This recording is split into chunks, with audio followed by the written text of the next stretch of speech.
This is not one man's vision. This is Ama, the home of the Prester, the Negoose, the nigga, the naga, the kings, the dragon queen. This the land of the Amaru Khan. My naga, this is Nagaville. Welcome to the 83rd installment of the investigation of the priest King Prester John, King David, Moshe, Joshua. We're talking priest kings, and this is where we really look through the phantoms and the duplications, searching for us that's been splintered out, split apart, putting us back together again. They've indoctrinated, redoctrinated, and mixed us into confusion. But this frequency, this 432, this code we keep, is bringing all the right pieces, right back to the table, man. It's putting things back together again. Humpty Dumpty is getting put back together again. And that's why we've been popping off so consistently, my knock. All praise our creator. Let's get it. I'm in the Races of Men, a fragment by Robert Knox. We're in the Drop Library, 432thedrop.com. 1234 gets you through the door. Let's get it from here. When Columbus and those who followed him first set foot on the islands and mainland of that vast continent destined to play so important a part in the future destinies of mankind, that land where the greatest of all experiments to be solved alone by time is now progressing, namely the practicability of self-government or democracy, that land where liberty, driven from Europe, Asia, and Africa by whiskered dragoon. I can't make this stuff up. I'm reading The Races of Men by Robert Knox. He's talking about whiskered dragons, not me, man.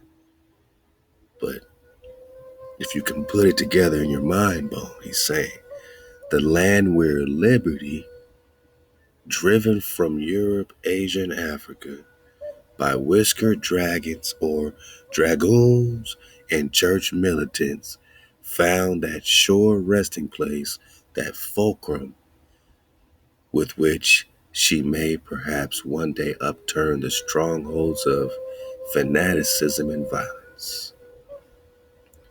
The land which first of all brought out a true character of the Saxon race, of the Saxon mind. In fact, in that land, Columbus and his followers, most of whom were men of great ability, though he alone had genius.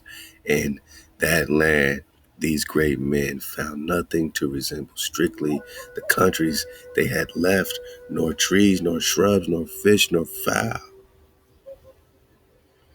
I want you to understand this. I don't agree, with everything this author talk about. I don't agree with everything any of these authors talking about. But this is a key point right here. What they found here in America, whether we're talking humans or what this author calls human animals, right? We're talking apes, we're talking monkeys. But this author is talking about human animals, right? But that's how they like to refer, to these natives, right? These Indians as savages.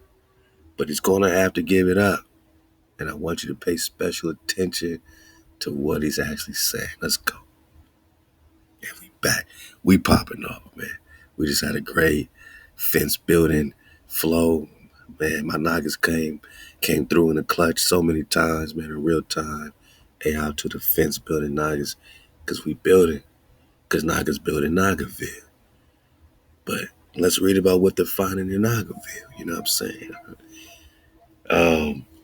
So they didn't find nothing that resembled anything that they knew.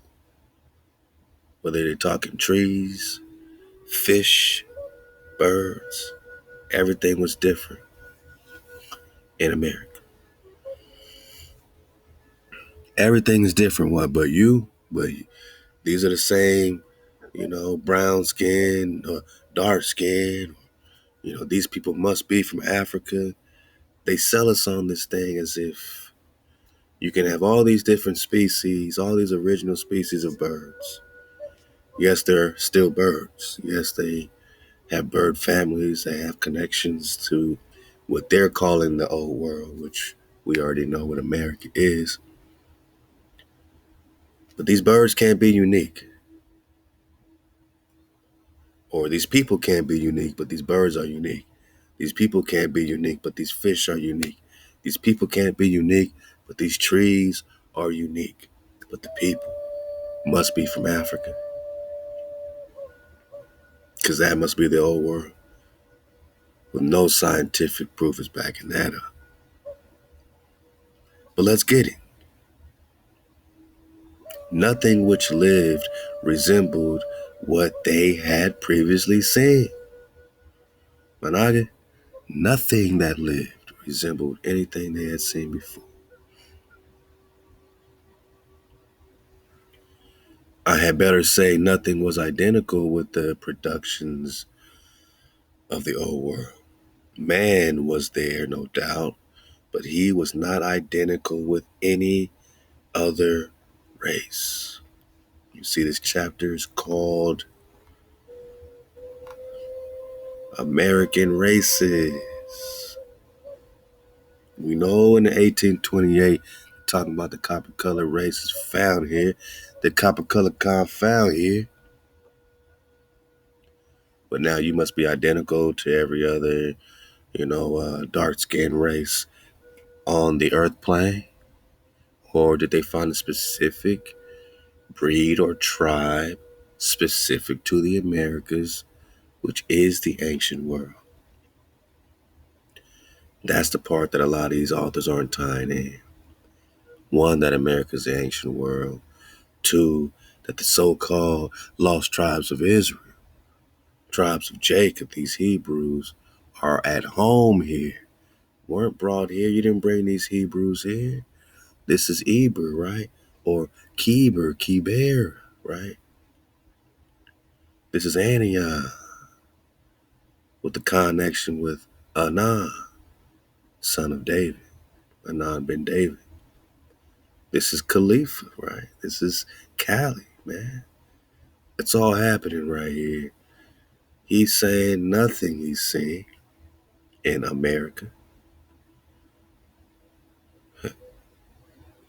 Nothing which lived resembled what they had previously seen. That includes you. Because they're going to get into the copper color Nagas. They're going to get into the so-called dark skinned people in America.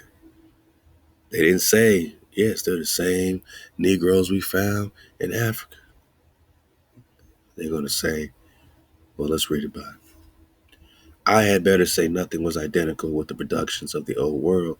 Man was there, no doubt, but he was not identical with any other race. What man was here, my night, that wasn't identical with any other race? In his bodily and mental qualities, he differed widely from others. His bodily and mental qualities now. I don't care if he goes into calling us savages or he's calling us a genius. Your mental qualities and your bodily qualities were different. That's enough to construct a new species, right? If you found a frog with different bodily qualities, he had an extra, tongue. He had two tongues, an extra, a lung. He had two lungs. He had 5 legs. Bodily qualities, mental qualities.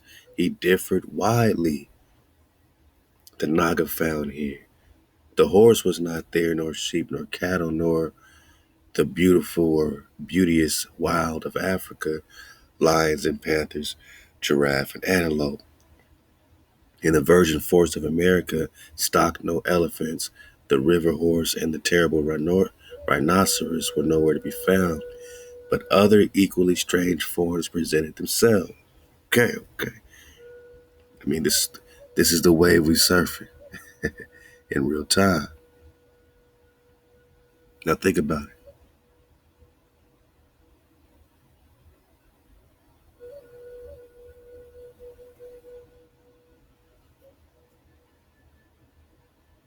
Lions, oh, holla at Cootie Mayo about that.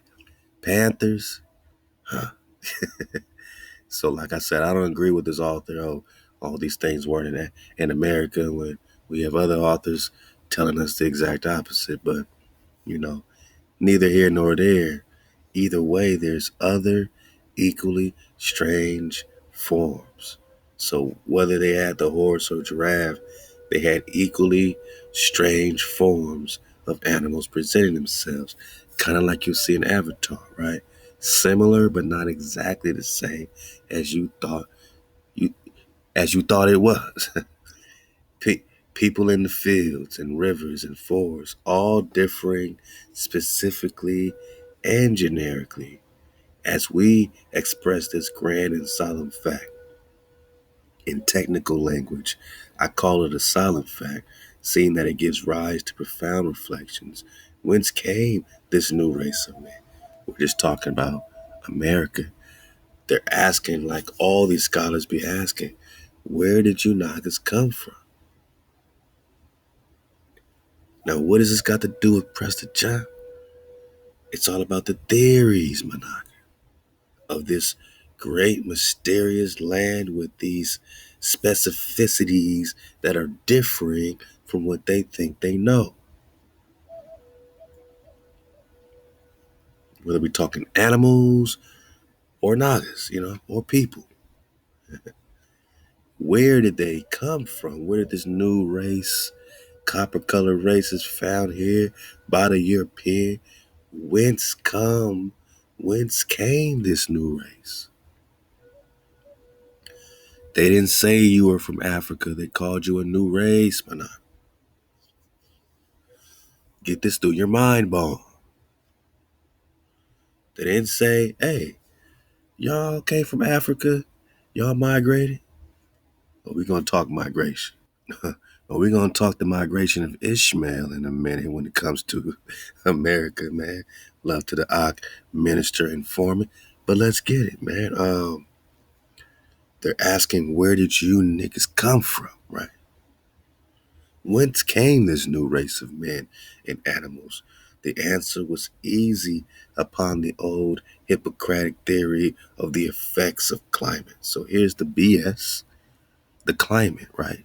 Based on climate, you look darker or lighter, right? If you're in cold temperatures, you're very albino, right? And if you're in the heat, like Africa, you're very melanated, right? You're very dark. That's what they'll say. So what is this author saying about the climate? First, he's poking fun at these Hippocratic theories about the effects of climate. The men of the men were Europeans, excuse me, what does it say? The men were Europeans burnt to a copper color by the sun and wind. So that's what they would want everybody to think. That because you live in a different climate, your European pale skin got burnt to copper color because of the sun and the wind and other things, including the smoke of their wigwams. We call it wingwams. So in other words, it's all the same. They blowing smoke. They on that wingwam saying that, oh, you're just this color, because of the sun. But let's keep going. And the animals were just the same as those of the old world. Careless observers. Man had journeyed without the horse and sheep and ox. He had also, I think, forgotten the cerealia. A theory was easily got up to explain all this. Last came men of science, lovers of truth, enemies of romance and falsehood. Their labors prove that everything there that lived was specifically different from living beings on any other land. Don't that sound like they found a new planet, right? Don't that sound like they found a new world? Don't this kind of sound like Avatar? Except they're on Pangea, but that Pangea kind of reminds me of this Patagonia flow a little bit, but let's go. Because my Nagaweed is popping off. Their labors prove that everything there that lived was specifically different from living beings on any other land. They found you in a new world. Yes, we have a human family connection with melanated Nagas all across Nagafield. We know that. But you are indigenous specifically to the land of America that they're calling the New World, whether we're talking South America, Central America, North America, or we're just talking Asia, Managa, or Russia, Managa, because all this is connected. Now it's talking about these apes. Let's see about these apes. That even the apes differ specifically from the apes of the old world. Come on, man. This is a body bag for the illusion. And we in Prester John 83. All you're going to get is body bags on body bags. So we got to keep the water flowing. By keeping the water flowing, we got to keep the fire burning, man. Alive, man.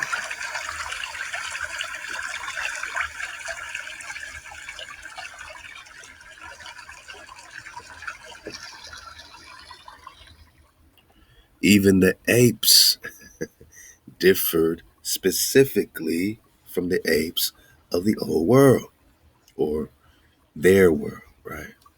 They left their world, their planet, right? Substitute world with planet.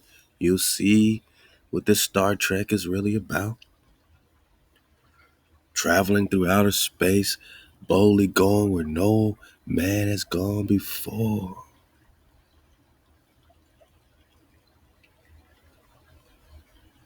Colonizing the universe to make it a melting pot that they control. Federation, right? Confederacy. They are confederate against you, right? We're going to get some of that Psalms 83 confederacy because we're about to get into the more and more war as we dig on this Prester flow. Because this Prester flow has everything to do with the more and more war. Even the apes of the old world differ specifically by having an additional tooth. So the apes of America have another tooth in their mouth. What else? And by being without the central spot or hole in the retina of the eye. So they don't have a hole in the retina of their eye. Found in man and in apes in the old world. Whoa. Old world meaning what? Europe and all that, right? So you're saying to us, Robert Knox. Hold up, man. Robert Knox, you're telling us that these people, Halal HaWah, these people in Europe and in your world, they got a hole in their retina, but only there. And over here, these apes and people, because they just said found in man and in the apes of the old world, their world. That the new world was an erroneous phrase, seeing that it was a very old world. Thank you, Robert Knox. You just said a lot, but he gonna say one more thing before we get into. We about to go there, man. We about to go there. I've been waiting to drop this drop. I've been in YouTube jail. I was banned for 1 week. Then they banned me for another 2 weeks because they pretty much going into all my old drops from damn near a year ago, finding anything against the Tenderoni. Can't speak Tenderoni. So they gave us 2 strikes. They have until, I think, July to find another one to terminate our channel. So, until then, my Naga, we popping off. Just make sure you're checking in the backup channel, man. And, you know, we're going to be popping off over here. Con drop getting wavy in the backup channel. And we're going to do that, more and more, what I'm saying, just in case they come after this one. But either way, you know where to find us, man. 432 The Drop Radio, man. And, we're going to be over here popping off, period, man. So make sure you're in the drop chatter, chatter, getting these links, man. Hey, shout out to Slow Coon, Dragon Canoe, man. Everybody checking in. Big Tammy, what it do? You know what I'm saying? They just drop and drop, man. Letting y'all know. E. Carter, what it do? Hopefully I'm not spamming or being a new man. Drop that drop, man. You ain't spamming us, man. I see you drop, man. Everybody come over here, man. Keep dropping. Yeah, we're gonna dig on this map. Yeah, I ain't gonna show you too much. I'm just gonna say we're gonna be digging on this map. Love to the bro minister and foreman, man. Go dig on it. Man, yeah. This is America. Underneath the Great Lakes and right by Indianapolis, right? All the Indians is popping off. They got Harmonic Mountains, Morocco. I mean, this is America. And they got Tippecanoe. This is very important. That's where Tecumseh made his, final stand. Dragging canoe in there, man. So a lot going on with this map and this special mountain of harmonics, man. Yep, they got Muhammad over here chilling, right? Let's talk about Prester John and his relation with all that. You did, but I'll be back, man. I'll be back in this. I'm just saying, we're going to be popping off exclusively coming out of 432thedrive.com. So if one day you look up and they've snatched our channel off of YouTube, we will keep the backup channel going, but only to make sure we guide you, real gently over here to the spot, man, where we're going to be popping off exclusively at. You know what I'm saying? For whatever time, what I'm saying, we're going to pop off on the internet. After that, you know where to catch us, man. We over here in Joy World. We over here building our fence for Joy World, making Nagaville oatmeal, man. Shout out Brother Nature. So, hey, Zion Train, Zion Marley, my Nagas is popping off. You know what I'm saying? I mean, you know who Zion Marley is, man. Hey, how my sister Lauren Hill, that's her son, man. And, he's supporting Nagas, man, in Nagaville. And I think that's real dope, man. So allow, that we get to, bring the cons together, man. You know what I mean? And, do it in a way that we know the support is real. Lloyd, Dave, Eric Mays, Contestant Taylor, Fred, Big Fred, with Nappy Goat Farm, man, Clavon Hunt, Dolores Walls, Marion Hope, David Norvez, man, supporting the cons. So Halal HaWah, you know what I mean, that Nagas is seeing what we're doing. And at the end of the day, all the job we doing is to get us here, man, to get us to this checkpoint. You know what I'm saying, to bring us home, back to Nagaville. You know what I mean? So we was never meant to be on YouTube forever. We was on YouTube, for as long as we needed to be. You know what I'm saying? We've been popping off before YouTube been popping off. You know what I'm saying? And we just grateful, my Naga, that, this is something, that we've been able to gain, a lot of real ones, man. So just know all my real ones, make sure you come back home. Make sure we are over here checking in every day at 432thedrop.com. And we will be having the exclusive flow coming right out of this, our secluded alcove, our drop, you know what I'm saying? And it's going to be set up to where you can drop your drop and, we'll have a place that we could pop off without the middleman, without the wing wham, man. So, hey, hop to y'all, man, and the water for your support. Man, we, got a whole line done on our fence, man. You see it, man, and we're going right back out there. So Continue to support. Click the links to support Joy World as a Naga builds their fence, man. Blue, purple, red, white linen, gold thread. Our fence is a boundary.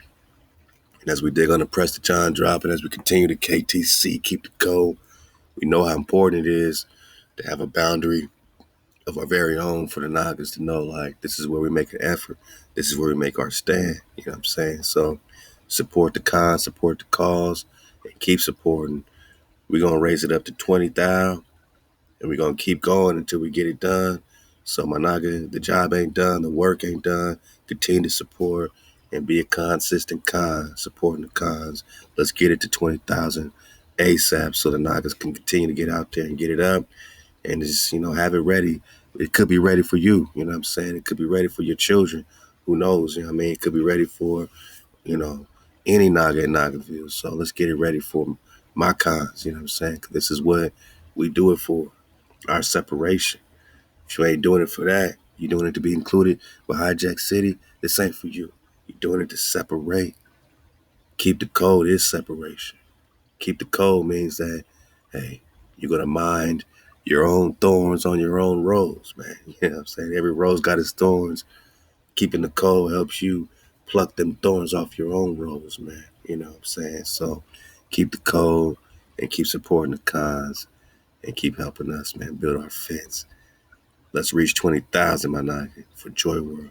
Con up for Nagaville. Our wall of protection. Halal HaWah.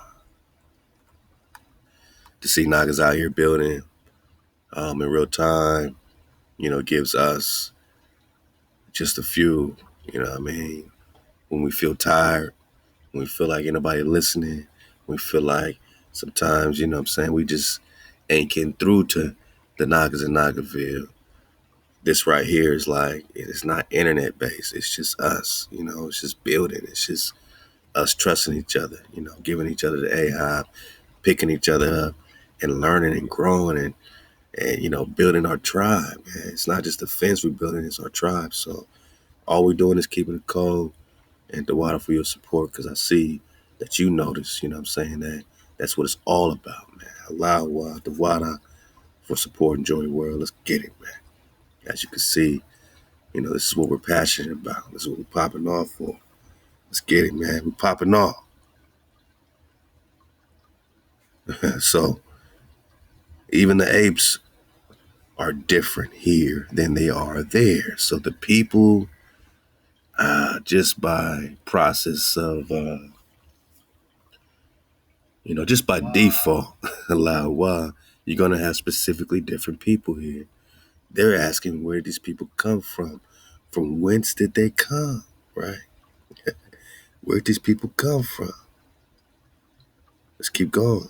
Found in man. They got these retinas, the hole in the retina, found in man and in apes in the so-called old world, that the new world was an erroneous phrase, seeing that it was a very old world. So the new world is a very old world. Con, in every sense of the word, that the copper colored race of America, that race which extended throughout the length and breadth of the land, were neither metamorphosed Welshmen, nor Connaught men, nor Norwegians, nor Polynesians.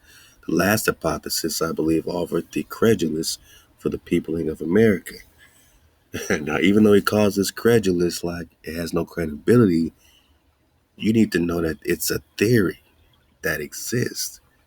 And even if he doesn't, give it no credence, he's also not going to tell you why it can't be true.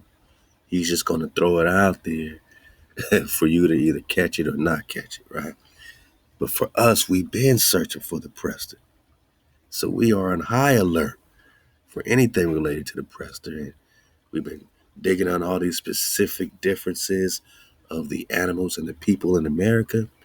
But let's talk about the people in America. Always accepting that standby of the thoroughbred theorist, namely that the Copper Indians, that is the true Americans, are the Copper Indians, not The non-copper, but the copper Indians, the swarthy Nagas, are the true Americans, are the lost tribes of Israel, right? Those are the two greatest questions in the scholarly community, according to, some of these scholars. The two greatest questions are, where did these Indians, where did these people in America come from?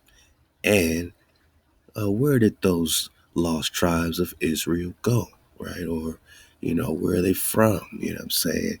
Are they from the Middle East over here? Or, you know, is Israel, is Jerusalem somewhere else? Is the land of Prester John, King David somewhere else? Where did these Indians come from? Where did these Israelites go? Those are the two main questions in the scholarly communities. Keep going. These Copper Indians, the true Americans, were the lost tribes of Israel who fled there on rafts, headed, I suppose, by Prester John. Or that these Copper Indians are indigenous to America, and so is your Prester John. Especially my Naga. I mean, especially my Naga, when they're putting it on the map in the British Museum.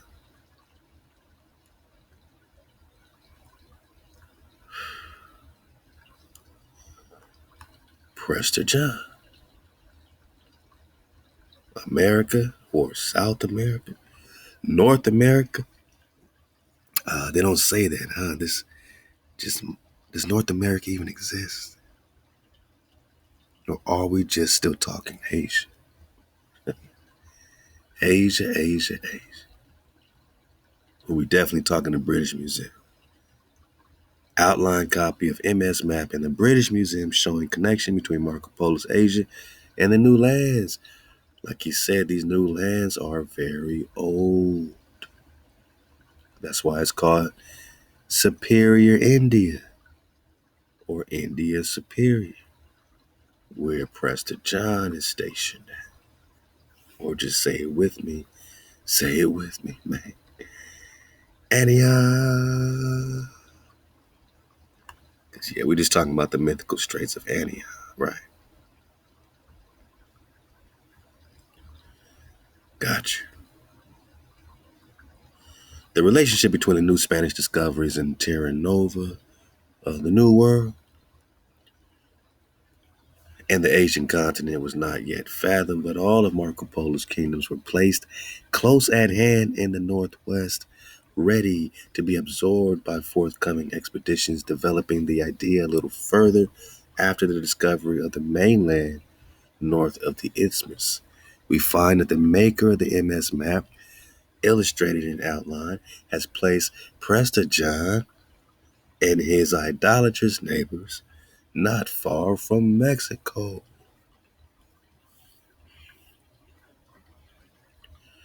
Someone had to keep the hijack in check, so of course, Prester John would have idolatrous hijacked neighbors. I mean, Israel was surrounded by hijacks.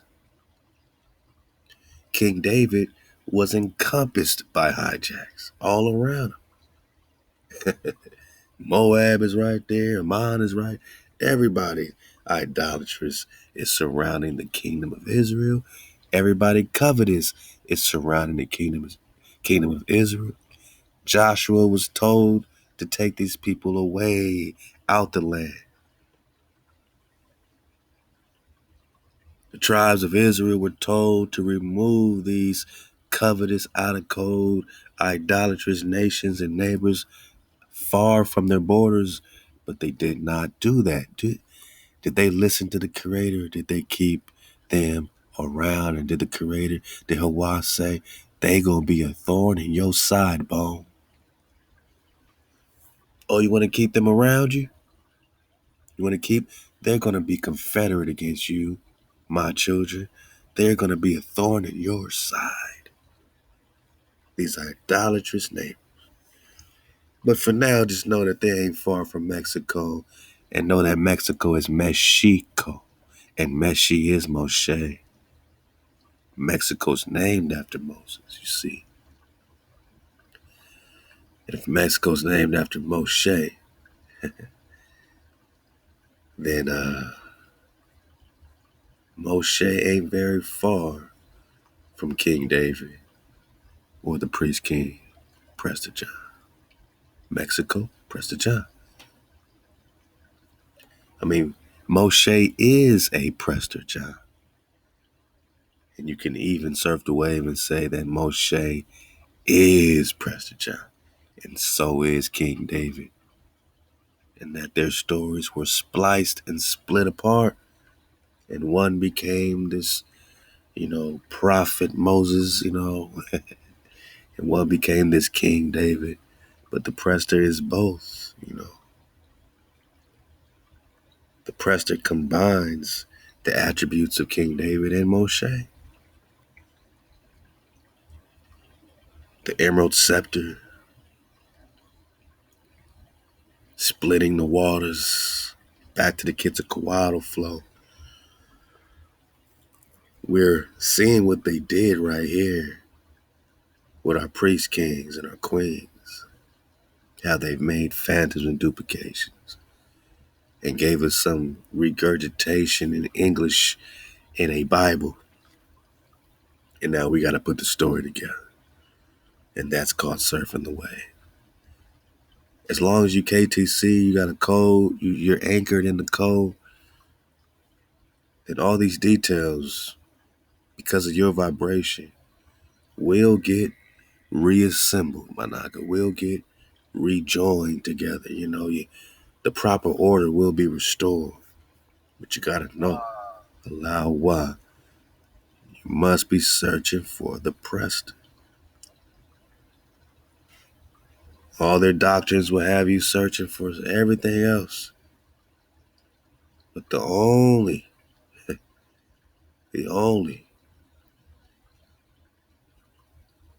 Khan, according to HaWah, said unto me, go yet love a woman beloved of her friend and adulteress. So we're talking about idolaters. Even as HaWah loves the children of Israel, though they turn into other gods, we're talking about idolatrous nations. You don't need idolatrous neighbors, my naga, when you are idolatrous. And it's because you got idolatrous neighbors, you keep trying to keep up with the Joneses, that they keep you in idolatry, which is a thorn in your side because you're still the tail and not the head. And they rule over you as a confederacy behind the scenes, behind the veil. You're being ruled on because of your idolatry. Turning unto other powers. Baking cakes of raisin. Baking raisin cakes. So I bought her to me. I bought that hoe for 15 pieces of silver. A homer of barley, a half homer of barley. And I said to her, thou shalt sit solitary for me many days. You shall not be a hoe no more. You shall not play the harlot. Because you wandering around with loose eyes, going after these other powers, whether you know it or not. And I said unto her, you shall sit solitary many days. And while you were solitary, according to the book of Isaiah, shout out my Aqua Zakar, while you're solitary for many days, my naga, HaWah took our ability to even remember away. We were in a deep Ruach Tarde Ma. We were fully asleep. Because if we would have woke up too soon and started keeping the code, by default, HaWah would have forgiven us. But it wasn't our time to be forgiven. There's a time for that. When you in punishment, you in punishment. You don't get to get out of punishment early because you start being good. Nah, man, you need to serve this sentence out. You need to be in punishment. Shalad, you don't get to be good and end your punishment early. So you were in a Ruach Tardimah. You were so asleep that none of this can make any sense to you. You had no understanding. You had no Amah flowing through you like you do today. Oh boy. You were in solitary for many days. HaWah said, you shall not play the harlot now, and thou shalt not be any man's wife, nor will I be yours. We can't be connected. We can't have an oath. For the children of Israel shall sit solitary many days without king, without prince, without sacrifice, without pillar, without ephod, without teraphim, without your holy sacred things. Afterwards shall the children of Israel return. Oh boy, we popping off because you're out of your Ruach Tardimah. It's making sense to you again. You're keeping the code again. To keep the code is to return Hasharah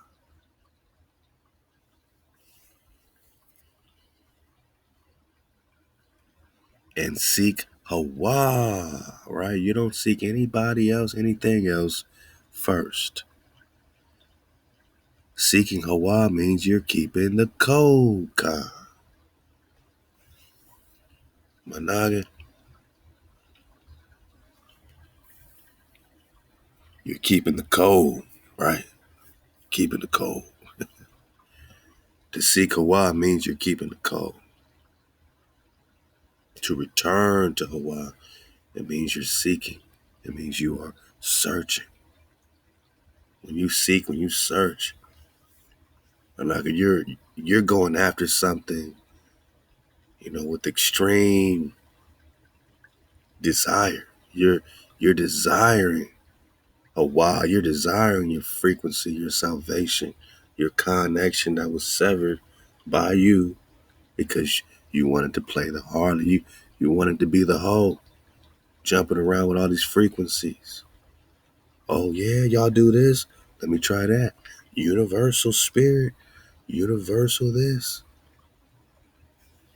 God, that God, son of God, angel of this, worshiping everything but HaWah, your breath, your security. But when Israel returns and seeks HaWah,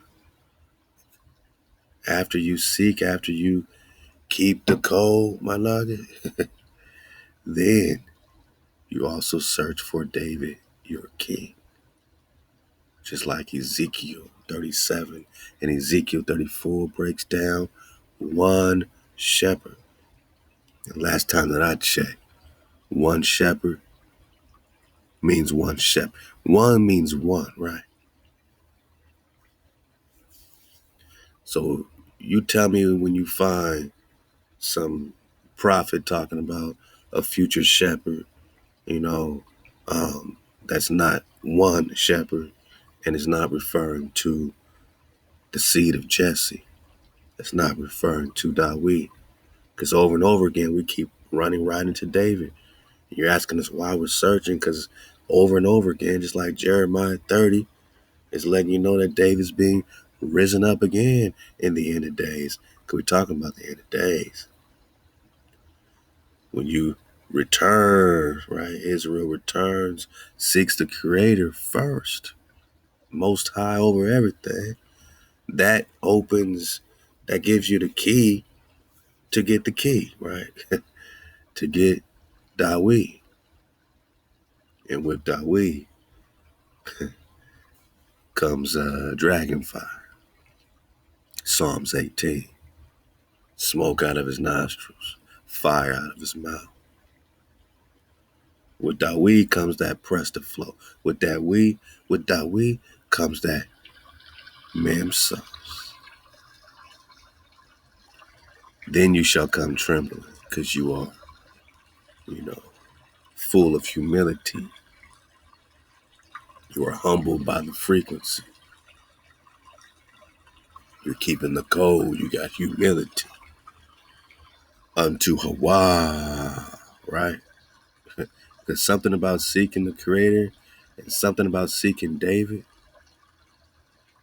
brought you to a humble state when you deal with your Creator. To HaWah. You don't seek HaWah and David and come trembling to David or Jesus, JC. You need to get the JC. You need to know who they call Christ, right? To get to God, right?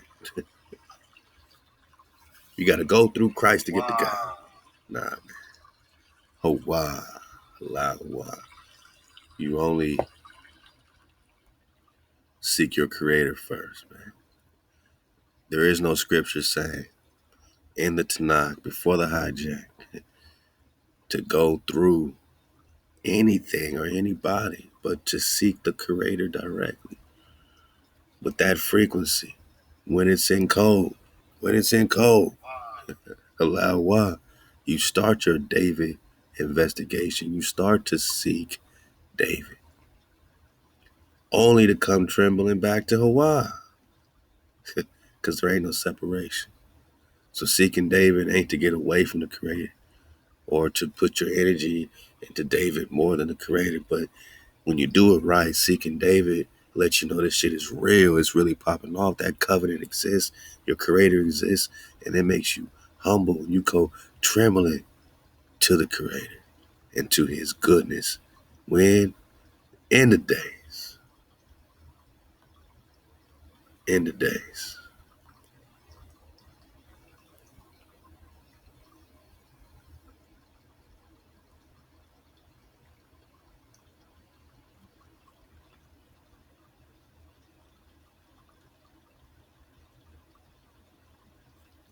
We don't have to bend scripture. We don't have to make nothing up.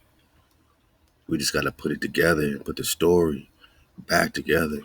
Search, look at the chronology, dig on Anatoly, and see that they added time. They added 1,000 years for this reason, to make room for this JC, to duplicate another Joshua when you already have a Joshua that led you to the promised land, who Moses in Deuteronomy 34 touched and passed his ruach, passed his energy, his spirit, and gave superpower to to Joshua, man. And now Joshua is parting the Jordan. Now Joshua is over here stopping the sun in its place, making the sun stand still, holding back the waterfalls. That's super magi flow. That ain't no walk on water JC in the New Test. That's hold the waterfalls, part the rivers, Panage, part all the water, stop the sun in its tracks. That's a different type of magi, man. But you don't care about that Joshua. You care about JC, who they say translates to Joshua, which it don't. You're just talking Zeus, but they're going to tell on themselves, man. Jeremiah chapter 30, verse 8. And it shall come to pass in that day, says HaWah of hosts, that I will break his yoke from off your neck. I will burst your bands, and the strangers shall no more make them their slaves, but they shall serve HaWah their power, and David their king, whom I will raise up unto them. Body bag for the illusion. Therefore fear not, O Jacob, my servant, says HaWah. Neither be dismayed, O Israel, for lo, I will save you from afar. Not JC, not their Muhammad. I will save you. I personally will do it, because you're my children. You're my seed. And your seed from the land of their captivity, I will save you. I will save your children. And Jacob shall again be quiet and at ease, and none shall make him afraid. For I am with you, says HaWah, to save you. Who? He didn't say, I'm going to send my son so you can go through him to get to me to save you. That's a new doctrine, man. That is a hijack. That's a poo sandwich. That's syncretism 101, man. Iconoclasm 101, man. Because everybody makes us afraid. And Naga can't drive nowhere without being afraid of getting pulled over, afraid of getting caught in some, crossfire, some hijack, you know, whatever the case is. They pump fear. Now we're afraid of some magical something, going on that's going to turn us into, you know, little green men. I don't know. Like, it's constant fear, but one day none shall make him afraid. For I am with you, says HaWah, to save you. So who's your savior? Only the Creator, Most High over everything, Most High over everything. For I will make a full end of all the nations, whether I have scattered you. That's why they afraid, because the Creator promises to make a full end of these hijacks wherever you've been scattered.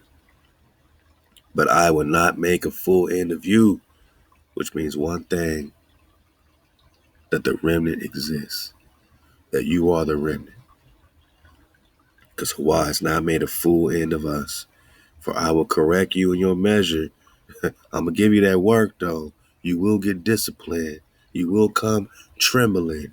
You will be humble when you come into this frequency. But I ain't going to make a full end of you. For I will correct you in measure and will not utterly destroy you. But you know I will raise up David? Because you're going to serve the Creator and David your king. Jeremiah 30, my nigga. I can't make this stuff up. But this is what we're talking about when we say we popping off. So this author here, Robert Knox, is breaking down that the Copper Indians is the true Americans, or, at least this is a theory that he calls credulous. The true Americans were the tribes of Israel, or Hashrah, who fled their own wrath, I suppose led by Prester John. Yeah,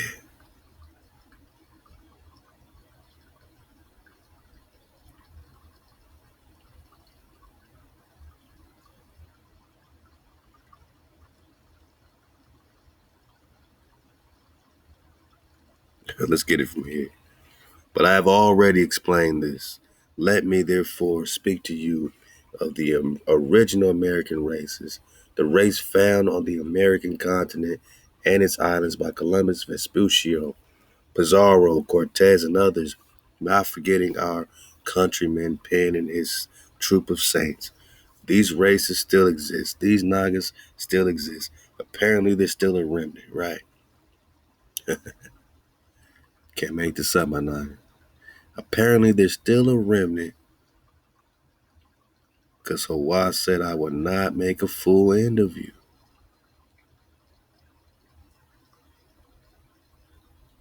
I will save you from afar and your seed from the land of their captivity.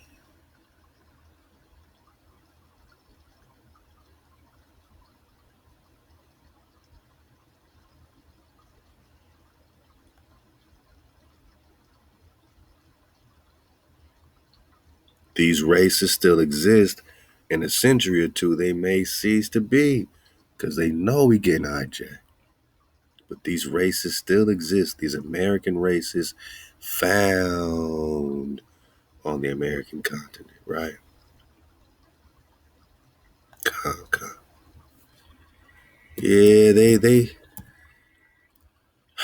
got this Webster dictionary back up. I don't know if it's the original sauce. You know what I'm saying? Aquatai Battle said there's some differences in here, man. I don't trust this reboot. I don't trust this reboot. Do you? Do you, my nugget? Well, they still have the definition of an American in 1828, which coincides with the author Robert Knox's kicking that the American is the native, is the original, originally applied to the originals or the copper colored races that were found here, not brought here, found here. So you see from the definition of an American that found here are the copper colored races. Now everybody want to be copper colored now. Okay. Everybody want to fit into this mold, but everybody didn't want to be a nigga when it was time to be a nigga. But now that these niggas know that they were just found here, everybody want to be a nigga. Everybody want to be the copper color. And now everyone's copper. Stop it, man. Just stop it, because you have a race of so-called black people that have no idea who they are. All these other people been knew who they were, right? All these natives knew they were natives. These Europeans knew they were Europeans. The Africans knew they were African. The Asians knew they were Asian. All in the paradigm. But these black folk, they didn't know who they were. They've been told they're from Africa in public school all their lives. So when they find out they're just being found here, not brought here, sort of a big issue that we got to work out. The races found on the American continent, in its islands by Columbus, Vespuccio, Pizarro, Cortez, and others, including Penn and his troop of saints. These races still exist. In a century or two, they may cease to be. The American human animal. What I tell you? Why with us do you got to call us animals, right? Human animals, right? Are we human or are we an animal? Or are you just saying that scientifically the animal and the human are all mammals? You know what I'm saying? Like, all right, but look, I'm just going to read it to you without this degradation. The American human, the American naga, is one which seemingly cannot be domesticated, cannot be civilized. But then he's going to admit that they found kingdoms and civilization already popping off. So what are you saying, that to be civilized by you is to be brainwashed by you, to be enslaved by you, to be controlled completely mind, body, and soul by you, right? So in other words, these Nagas found here ain't putting up with none of your bull crap, right? These Nagas here don't make good slaves because they just keep fighting. So when we start looking at these American wolves, and we're going to come right back into this, oh boy, because it's about to get real with that map we was just looking at. Tecumseh War 1811, right? We're going to bring this back into the Tippecanoe that we just saw. All the way up to these Barber, Swan Night Wars, Chickamauga Wars, all this stuff. These niggas weren't no slaves. You was fighting these same people for 2 decades straight and continue to fight these same Seminoles and Creeks that were fighting with Tecumseh, and continue to fight the same Seminoles and Creeks that you were fighting with Tecumseh and the Chickamauga, and continued and continued and continued and continued, my nigga. When did you make a good slave? This is what he's saying.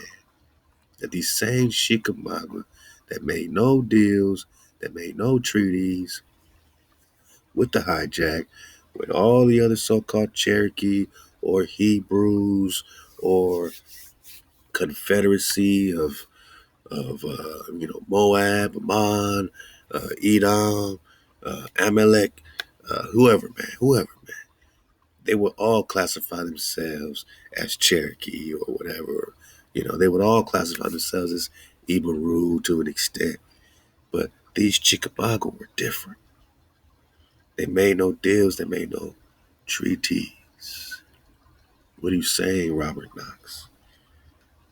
That these humans, animals, nah, that these Israelites could not be tamed. So either they made deals and turned on each other, but there were a group of them, such as these Chickamauga, that would not make a deal with you. So you went to war for 20 years straight plus. Call it 40, 50, 60, 100 years. Because all is the same Chickamauga. All the way up to the 1900s. When you're finally getting into the Philippines. And we're going to talk about this, what the Philippines look like. But Naga, because you just, all you talking about is Nagas, man. Just research Philippine Negro comics or whatever. They're going to start showing all these Naga babies being carried around. And these are Filipino immigrants. Look how melanated these Naga babies are. So when they finally go to war with the Philippines, Stereotyping Filipino Immigrants in California by Melissa G. Flores in 2004. Let's just, I'm going to leave it for you. You can do all this, reading, but sometimes a picture's worth 1,000 words, man. Just look at it, man. Drink my copper water as a copper colored Naga should.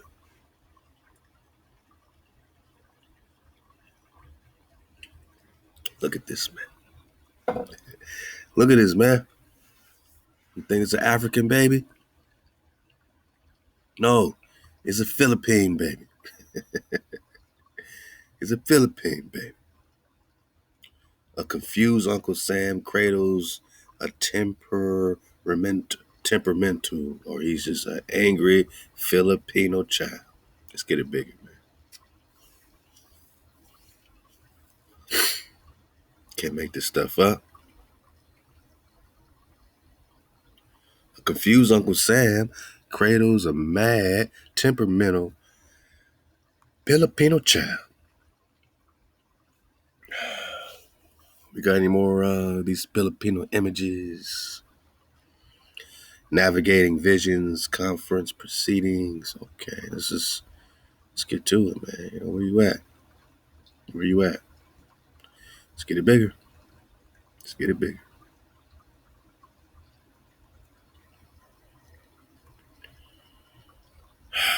Look at this Naga baby getting baptized. He's mad that they trying to put another spirit and power in here. Got his locks all frailing out. Another Naga baby. The Filipinos' first bath. Is he bathing in that water? Or are they over here dipping him in that Zeus? In that hijack city?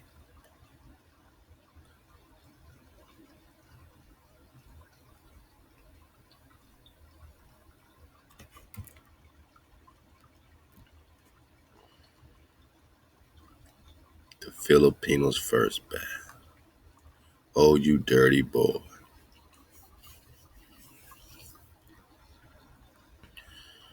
I can't make this stuff up. So you telling us that when they went to war against the Filipino, this is what they were going to war against?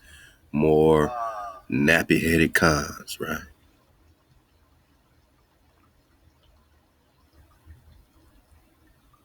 Damn. And look at these Filipino wars. Just as long as they was in fighting the Chickamauga, they fight in the Philippines. The banana wars, they call them.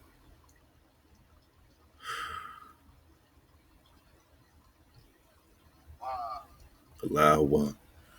So now you see clearly, this is still the same Indian wars. Called the Philippines because they give you a different image of the Filipino today, a different image of the Chinese today, a different image of the Japanese today, a different image of the so-called Mexican today, a different image of all these countries, man. If the Filipino look like this, you best damn well best know And all these islands were looking like this. All these islands were looking like this. Which is why you're the copper color races found here. And which is why they went to war against you from the beginning. All these banana wars are still against the Philippines, Managa, and Mexico. You think these Mexicans didn't look like this? The OG Mexicans didn't look like this too? They just were going against two separate groups of people at the same damn time. Mexico, Mexico, Mexico, Mexico, Philippines. They didn't start talking about Korea and Chinese until the 40s. World War II. That means World War I and all this is still about you. Whether they call you Philippine, Mexico, Texas Indian, all that is Mexico, right? All the way back to the Seminole Creek, all the way back to the Cherokee Indian, all the way back to Tecumseh's War of 1812, which was, what looks like Israel's last true stand right here. When they made deals, treaties, and Tecumseh's own people he's trying to unite won't unite with him, but is making more of these more treaties at the same damn time.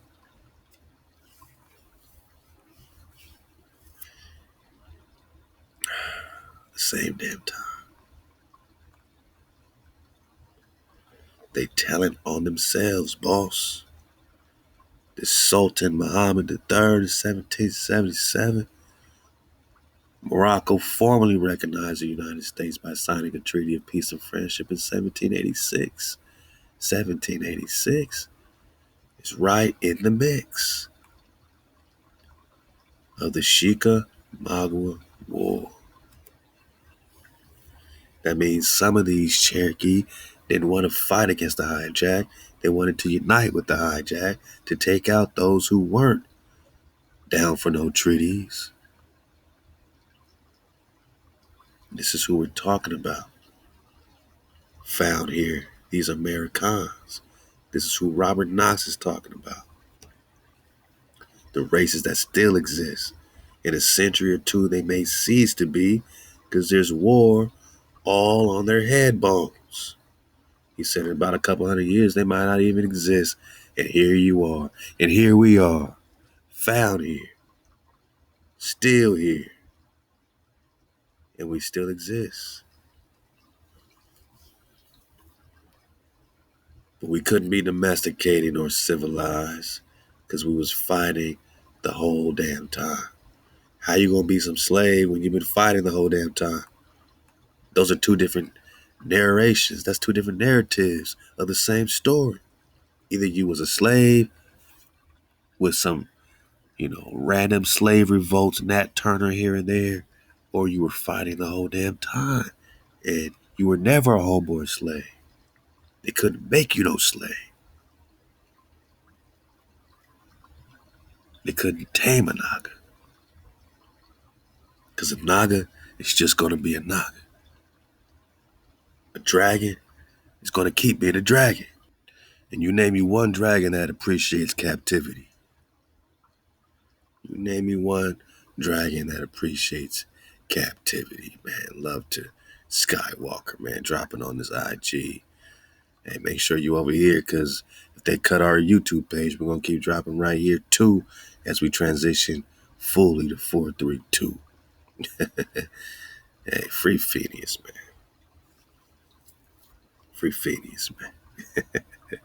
Name one dragon that appreciates being in captivity. I know it ain't the homie Phineas, man. Hey, free Phineas, man. Because we popping off. Love the Skywalker, the Acadian Green Dragon. They claim not to know where the Boston Tea Party is. But nah, we digging deep. Bartholomew Gosnold recorded the first dragon. Funny how his map on slide 6 looks exactly like the Acadian Green Dragon's habitat, or habit. And look on the map, Acadia. Y'all need to get with the contract 432 to drop and raise up the dragon, not wisdom. Amaru Khan. Skywalker got the drop. Skywalker 47 got the drop. Because, yeah, I mean, we have to revisit and pop off for Phineas in real time and pick up our investigation. The first recorded account of the Green Dragon was 1602 when English explorer Bartholomew Gosnold, while mapping New England, reported sighting a large dragon species inhabiting many of the harbors. It is understood that dragons have lived for millennia along the New England coastline of North America, ranging as far north as Newfoundland and as far south as the Hudson River Valley. Oh man, the green dragon became the source of pride for early Americans. Early Americans? Early Americans sounds a lot like the copper color races found here, boss. Who's the American? So who's Phineas a source of pride for? Early Americans. And all they did, the hijack did, was try to hijack this symbol that was already very important to you and was often used as a standard during the Revolution for strength and independence. Bunker Hill overlooking Boston had at one time been the site of a dragon lair. Uh-oh. Benjamin Franklin proposed that the green dragon become the national emblem, but it lost out to the bald eagle. Yeah. It's a lot going on with this Green Dragon Tavern, man. We're going to jump into it. My bro Sky Walker, man, because we know that Phineas is the only great dragon alive in captivity in America. That they got him over there in Fort Tryon, New York City. They built a new dragon enclosure, used the Templeton Dragon Fund, now traded as TDF, to fund it. And it's all right in your face, Bo. Yeah, we got to dig deeper on the Boston Tea Party, Phineas's nesting grounds. And yeah, you see Acadia, Halal HaWah. So he knew these were the nesting grounds of the Dracan. This particular, Dracan, this particular dragon, we just say Free Phineas, the last great American dragon. But it goes even deeper, don't it? I mean, don't it? They love the Skywalker doing great work, and we appreciate you, bro. I mean, we can't make this stuff up. Wow. This is why you couldn't be domesticated. Because you was popping off with your dragons, my noggin. And to take the dragon down, they had to take you down. To take you down, they had to take the dragon down. Vice versa, the dragons were still popping off. Even while Naga was in captivity, dragons were burning down these castles, giving the hijack hell. They were scared to death of these dragons. Watch that movie Rain and Fire, and you'll see what the future prophecies are. That the dragons rise, just like Dawei rises. Huh? Just like Dawei's being raised up, huh? And David, their king, whom I will raise up after they serve HaWah or keep the code. Then you get your king. Then you get your Prester. So, we got a lot out this racism, man. I like this part. When brought within the Saxon house and pale, he becomes consumptive and perishes. He is the man of the woods, differing from all other men, as the apes of this continent differ essentially from those of the old world, quote unquote, as we term the European, African, and Asiatic continents, but not to the same extent, for there exists, in so far as I know, no remarkable or specific differences between them and us, for the apes of the new continent have an additional tooth, distinguishing them from the old world, and the structure of the eye is essentially different. I allude more especially to the race known by the name of red or copper color Indians, extending as it would seem from Nootka Sound and the borders of the Arctic Circle to the rock-bound shores of the Land of Fire. Slow down, Robert Knox. You're saying a lot, Robert Knox. You said from Nootka Sound and the borders of the Arctic. Now, when do you ever hear about Nagas in the Arctic? Unless we're now talking about worlds beyond the poles and Nagaville across the plains, right? Because they would have it, science would tell us that anybody around the Arctic must be blonde hair, blue eye, or, have less melanation to them. But what is he saying? Let's keep going. That these Nagas stretch from this Arctic to the rock-bound shores of the Land of Fire? Come on, my Naga. Have we heard about this Land of Fire before? This is Prester John 83. We popping off. Have we heard about this Land of Fire? Yeah, see, what he's saying is over here, this would be what they call the New World, which he said is very old, right? Which is why it says India Superior, right? So Florida, China, India Superior, Cathay, Mexico. Managa, this is the whole world. Tangul, where the Battle of Genghis Khan and Prester John is going down at. It's all right here. South America, and then you have what? Tierra del Fuego. Land of Fire is Antarctica. They're talking about the Arctic Circle, right? The circle is Antarctica, because Antarctica is not just some little land connecting to South America, but Antarctica is a circular boundary. So they nickname it the Arctic Circle. Kinda. Are we seeing clearly, my nuggets? We just getting started. So he's saying that these red copper colored Nagas extending, as it would seem, from Nootka Sound and the borders of the Arctic Circle to the rock-bound shores of the Land of Fire, including probably all of West India Islands and the tribes of Brazil and the Caribs. And again, I love to Andre Devet. This is a map from 1575. And right here you can look at it, man.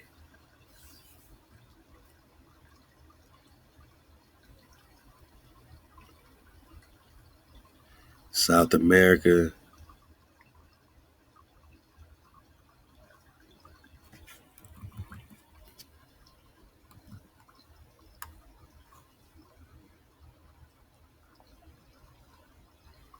Let's see if I can move this thing out the way.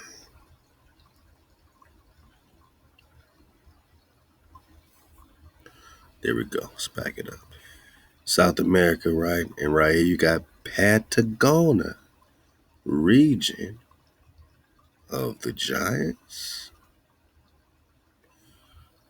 And just like that other map with India Superior, this is connecting, right? Connecting to Antarctica, the Land of Fire. And as you see this big fire popping off, and a group of these Nagas dancing around the fire. Naga, do you see any ice in 1575? So we talked before about this great American freeze over that happened when they crossed over their boundary into our world and slaughtered so many Nagas, you know what I'm saying, that it caused a freeze over. I mean, is that when this ice appeared? Even on the Perry Reese map, no ice, no cap on Antarctica's chest bone, right? No cap on Antarctica's chest bone, right? Nagas just popping off, animals, trees, it's all happening. Fire, somebody blowing a horn over here, man. Patagonia region is popping off, right? Okay, okay, all right. Land of fire, right? Tierra del Fuego, right? So from 1577 to 1548, Walt or Wildcarte Ptolemaeus Auguspi, 1548. Ain't no ice, man, on Antarctica, man. Nah, man. So we're talking about copper color, red copper color Nagas, stretching from the Arctic Circle to the land of fire, all the way through West India. Let's go. At the extremities of this long and singularly shaped continent, it seems to me that two other races, which may be termed polar or Arctic, exist. To the north, we are certain that the Eskimo differ essentially from the Red Indian, and in the south, it is probable that the miserable dark-colored population, so they're so bliggity black, all right, wandering on the outskirts of the land of fire. Whoa, let me get my tea, man. Let me get my tea. So you telling me, Halal HaWah, that on the outskirts of the land of fire,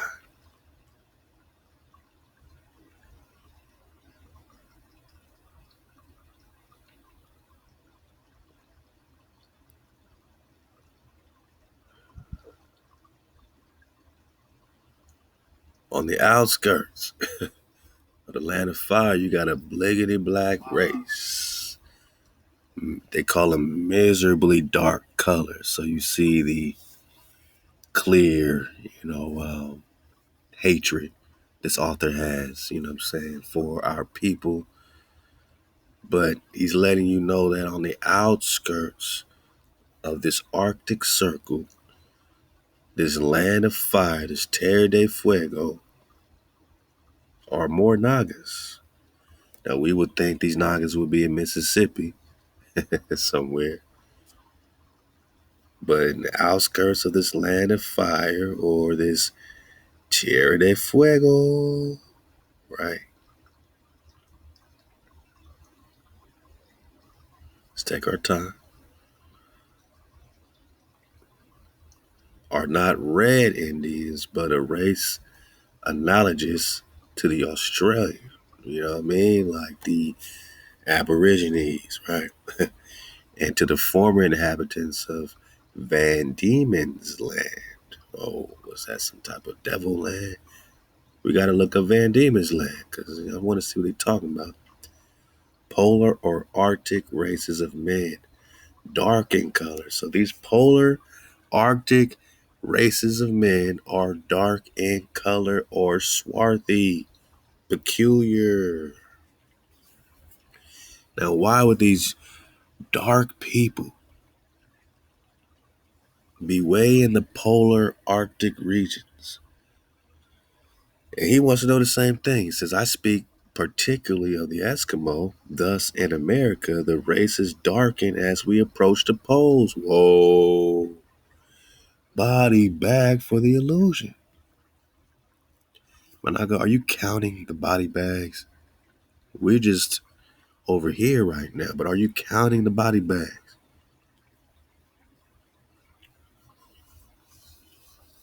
So the Eskimos are black, right?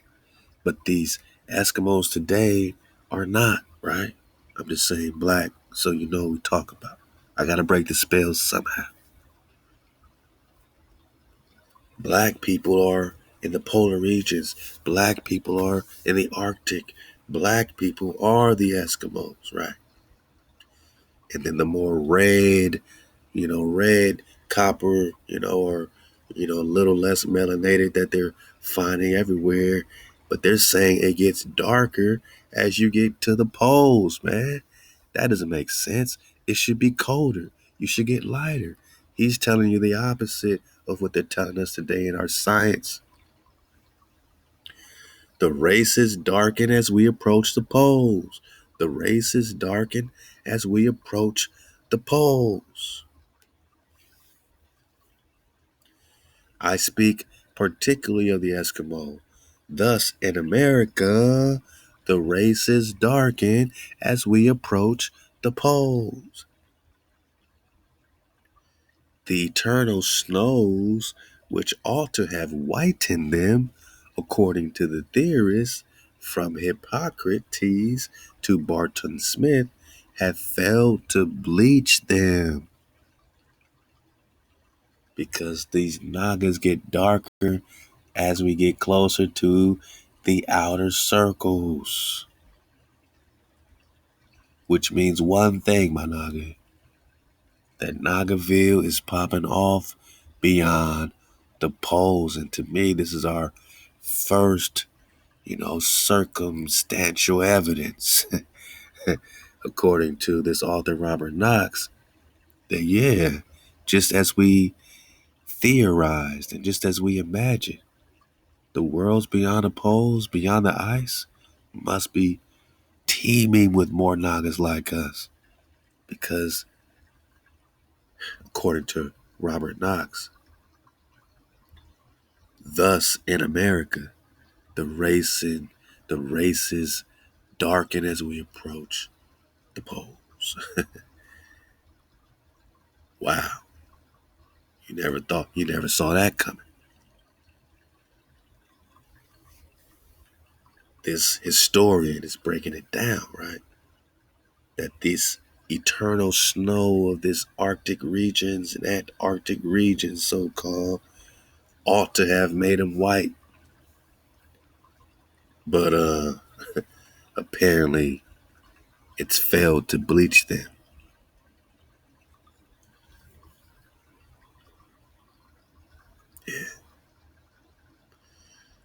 Yeah. Let me first speak of the red Indian, next of the two other races, that is, if the southern one be a distinct race which has not yet been proved. So they're all the same family.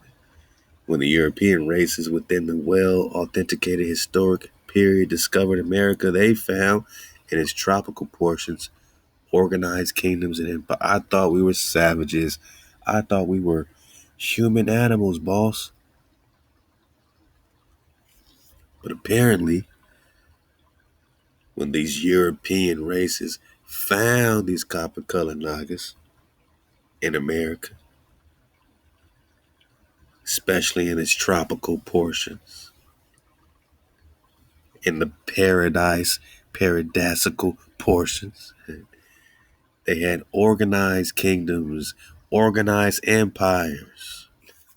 So my Naga, when we talking Ania, yeah,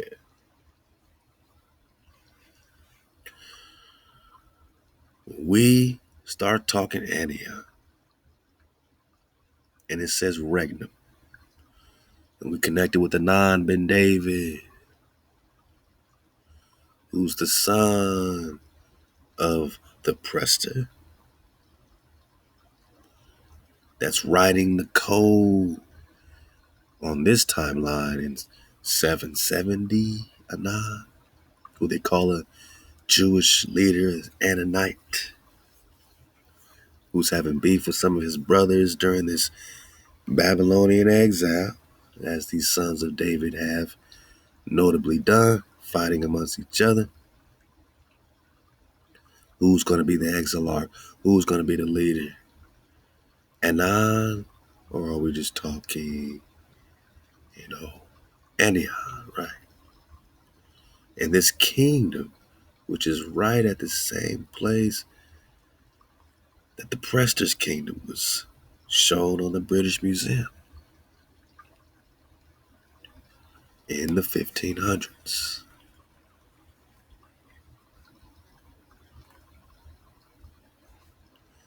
The exact area of America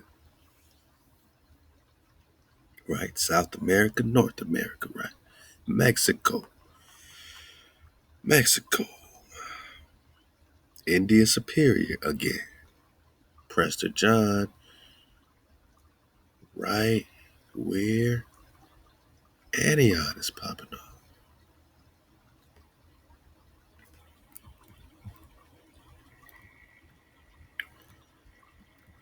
Right over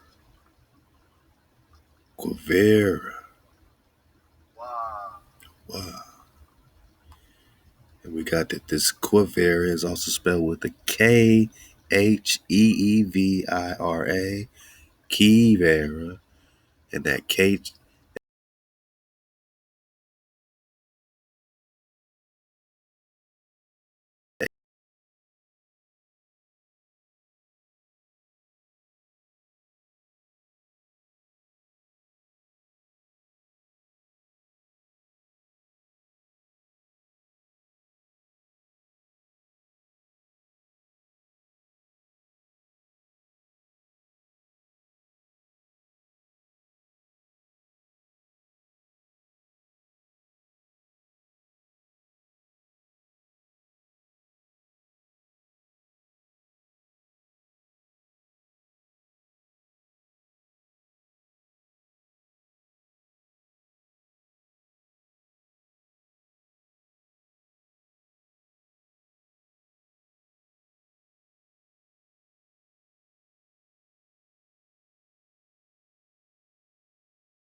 Wow.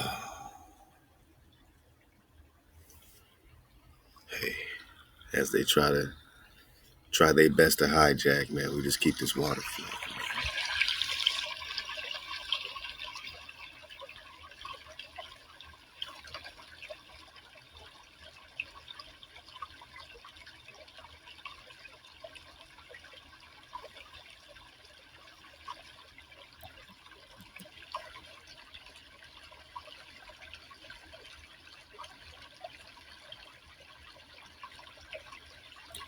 Ania.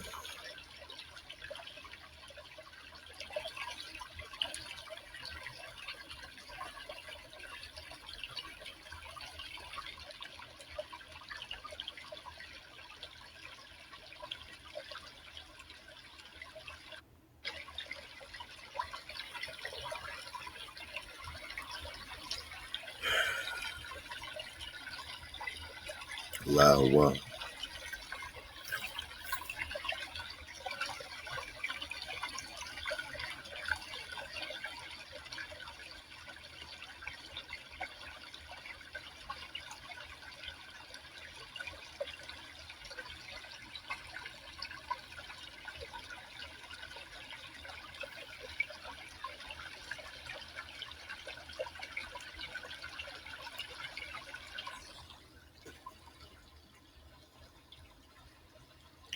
So these Nagas get darker as we approach the poles.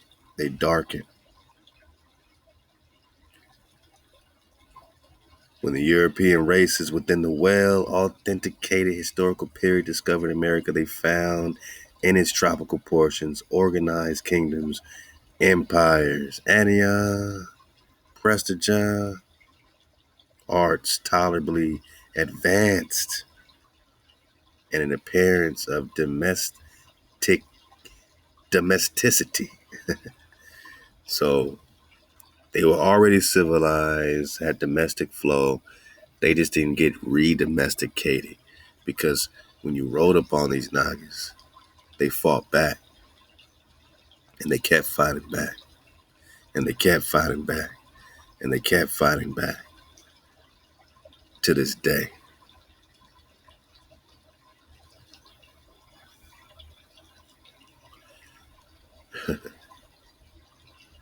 Then in the dense woods of South America, the Indians still roamed about a naked savage, and in the woods of Northern America, they still found the red man and savage, though with somewhat peculiar institutions. Man, Hijack said he don't know what they talk. They were probably all of one race, the Bato Kudo, and the Patagonian. Now, didn't we just see this name Patagonian popping up, right?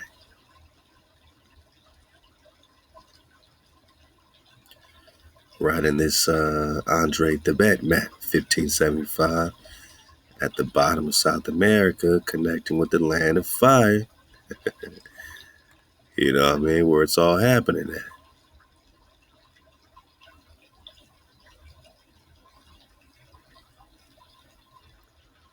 Patagonia connecting with this land of fire where it's all happening at. Where there's no cap on it. There's no ice, my night. So where did all this ice come?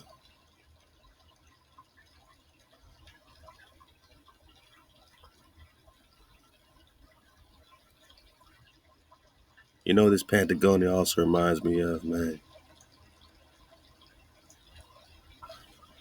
Let's see, do we have that Terra Sancta map? Let me dig on this Terra Sancta for a minute.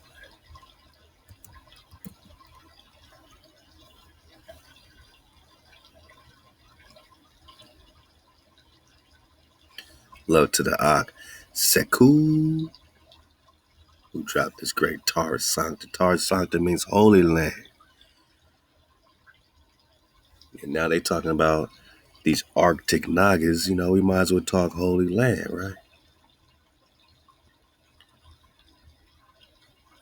And we got to ask ourselves, why are they calling this land, right? Here we go again with this Patagonia, except they go Patagonies, right, in South America.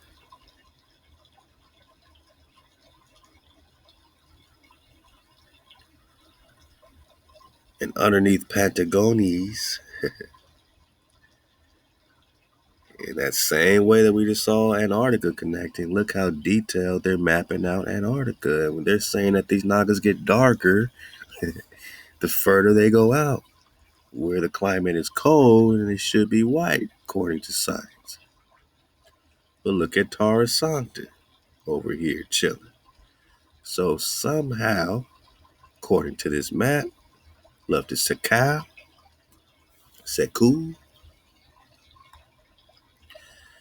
as you get closer to this ice wall,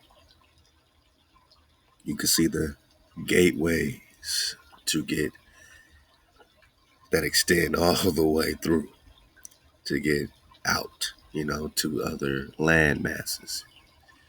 This Patagonese Nagas seem to be guarding that. This lake of fire, these rocky mountains seem to be all popping off. This Pamphagonia. Look at all these Virginia, like Virginia, Varlana, Moran Fatva.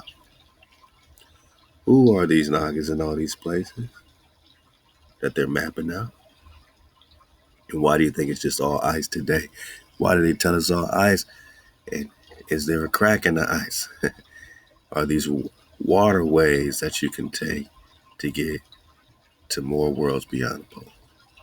So when they be bringing, I'm not bringing up, they bringing up Patagonia. They're bringing up the Patagonians, man. They're bringing up these Nagas that get darker as they get into the Arctic Circle, right? The lake of fire, the land of fire, right? Yeah, man. We're talking Terra Sancta, holy land, right? New World? I don't think so. See, over here you got this direct connection with these gateways that you might not have over here. So you can't come over here saying you know where these Nagas is from with all this gateway connectivity. That's just asinine, man. That's hijack city.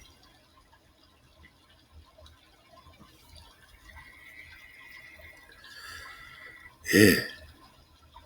Last part we'll get from this races of man is wow.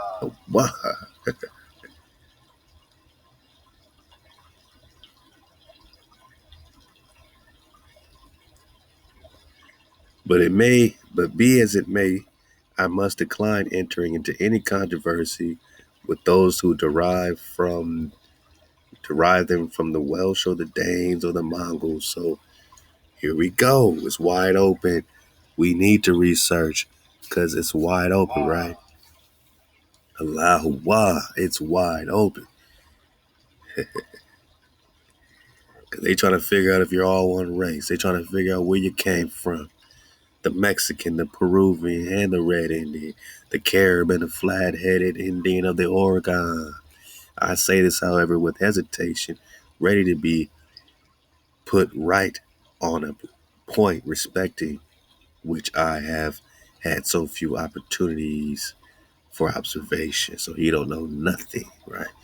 But be as it may, I must decline entering any controversy with those who derive them, these Nagas, from the Welsh, where we talked about that connection in the Forbidden Histories of America, book by Daniel Lowe. The Danes, like Tuatha De Danann, or the Mongols, which means the great ones, or the Asiatics. Naga, where's Asia? Does North America exist? It's a fundamental question. I think it's one we should all be asking if we're serious about this recon. Looking at these maps, Orontius finds map 1531. South America, Cathay, Florida, Asia. So you can't talk Asia without talking America, see, because North America is Asia, according to this Orientis map. North America is Asia, according to the Carta Marina Novella Tavola map, where you got South America going right into China. Chine, Chinese, China. Grand Tartary, Mexico. But yeah, there's no North America. You just got Asia. Asia, right? A la carte de navigare porcaci Tommaso 1620 says the same damn thing. South America connects directly to India Superior, Tangu, Cathay, India, La China, Mexico, Florida, right? There is no North America, Manaka. It's just Asia.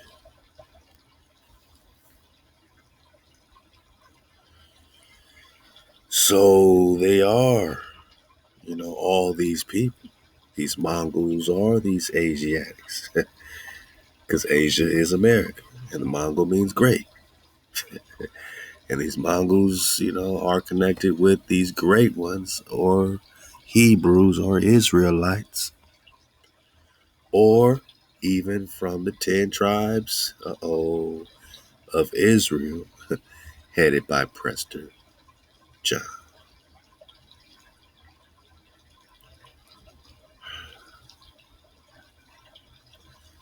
So they don't know if you come from the Welsh, the Danes, the Mongols, the Asiatics, or the lost tribes of Israel, headed by the priest king, Prester John.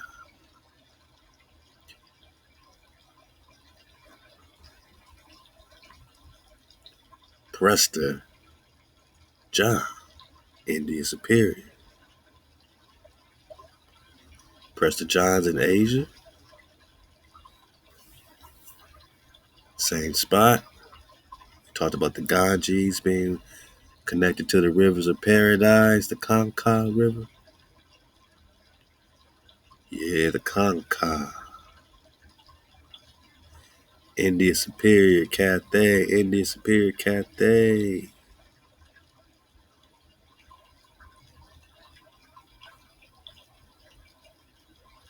India Superior, Cathay, Prester John. Headed by Prester John.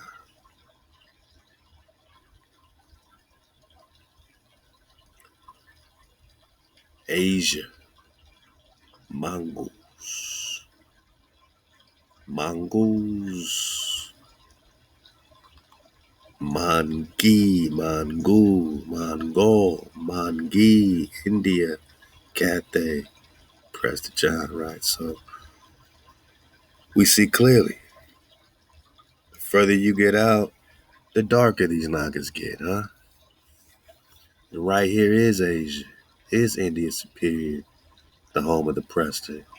But they're not putting it all together. They think it got to be this or that when this is that, and this is that.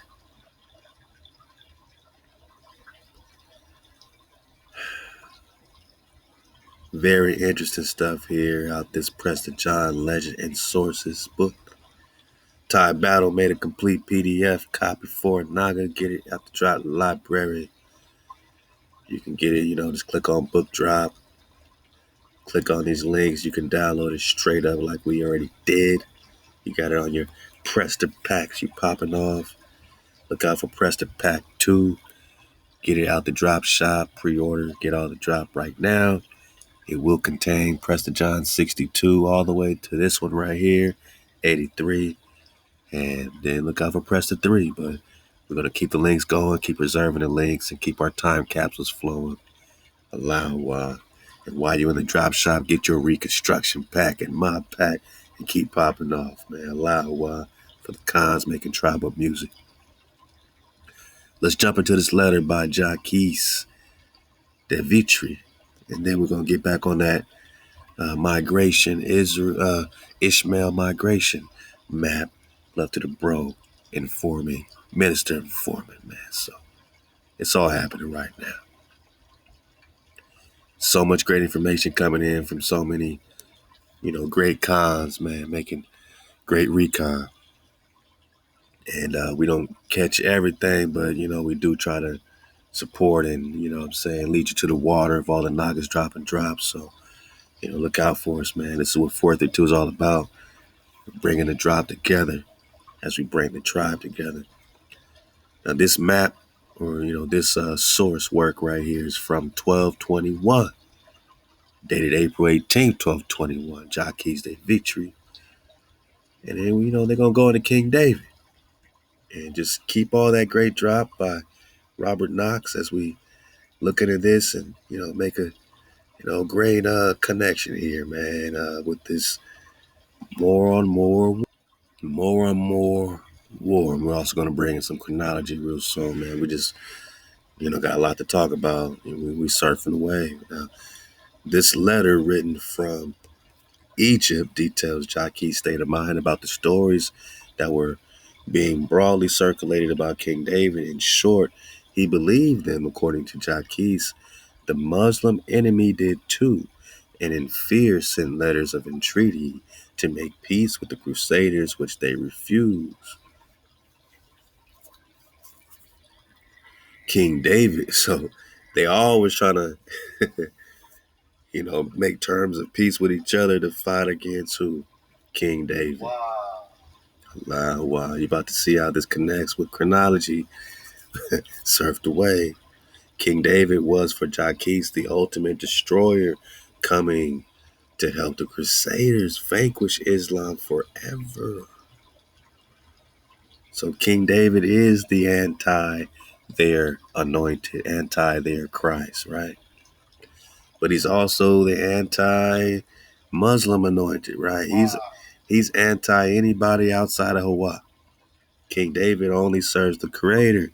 King David keeps the code. No power before his power, right?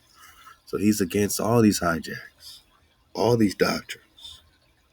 But it's taking place more recent than these 700 BCs when you realize they added 1,800 years. They added 1,000 years. They added 300 years. They made numerous chronological time shifts, according to Anatoly for the main goal. Let's get it. So King David was the destroyer, okay? You, Managa, to them are destroyers of their hijack. So they want to become your destroyer. They want to be confederate against you. King David was coming to vanquish Islam, according to Jacques. And of course, there's Zeus, who we're about to get in. Yeah, man. His discovery in Egypt of two prophecies foretelling the end of Islam seemed to confirm this. We dug on the Dajjal. Get the Dajjal drop. Get them Prester Johns, man. Get that Prester pack. All right, so the Dajjal drop, referring to this destroyer coming and all that is related to King David. Their Antichrist in Christianity is King David. King David, the Hebrew Khan, is the anti their anointed man. At the end of the letter, Jacques mentions that they had been waiting for several months for further word from King David, but had heard nothing. Jacques and his fellow crusaders were, however, waiting patiently, and hopefully this delay of several months was a major factor in the failure of the Fifth Crusade. All this was about these black people, man. This black man, this black king, right? Managa, all this was about the copper color Americans. The Crusades was about Nagas, just like their wars were about Nagas. From Philippines to Mexico. It also seems likely that Jacques preached to the Crusaders that Prester John's arrival was imminent. So these Christians tried to recruit Prester to help them fight against Islam. And Islam's trying to make treaties because they need some help because of this foretelling of this destroyer, King David, or the Dajjal. Let's get it from here.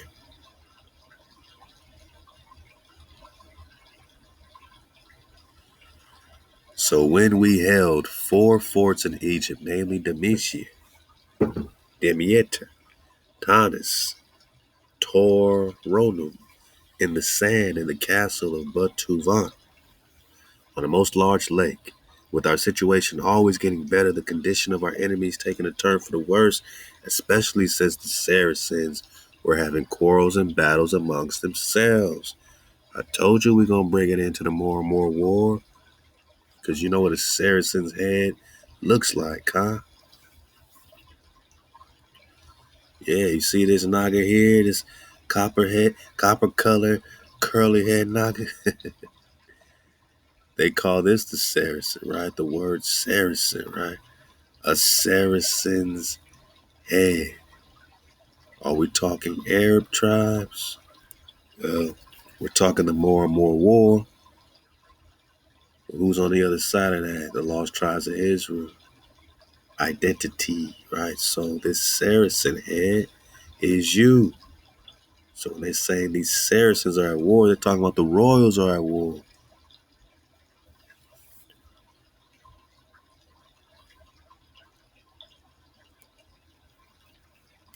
The Saracens were having quarrels in the battle amongst themselves.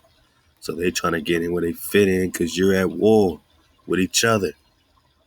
The king of Damascus, Coradine, who had besieged the castle of the pilgrims, withdrew with great confusion, many of his men having been killed, but his brother called Seraph, hearing that hearing that David, because Seraph is the burning ones, right? But let's go, hearing that David, king of the Indians, man.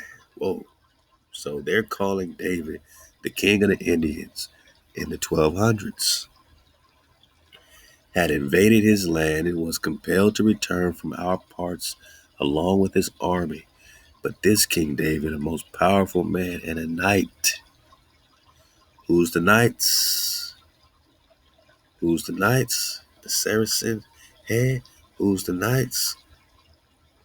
Who's the royals? You. I said, you. So they're in the land of the Prester, encompassing these knights, right?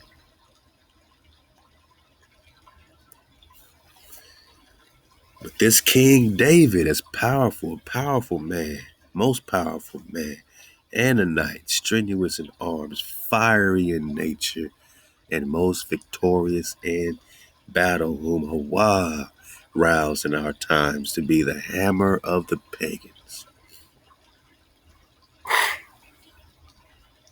King David is the hammer of the pagans, exterminator of the pestilential traditions, detestable laws of faithless Muhammad.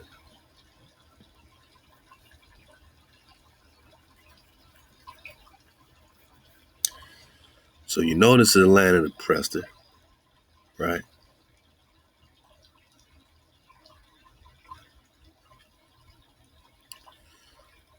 Like we got on the British Museum map.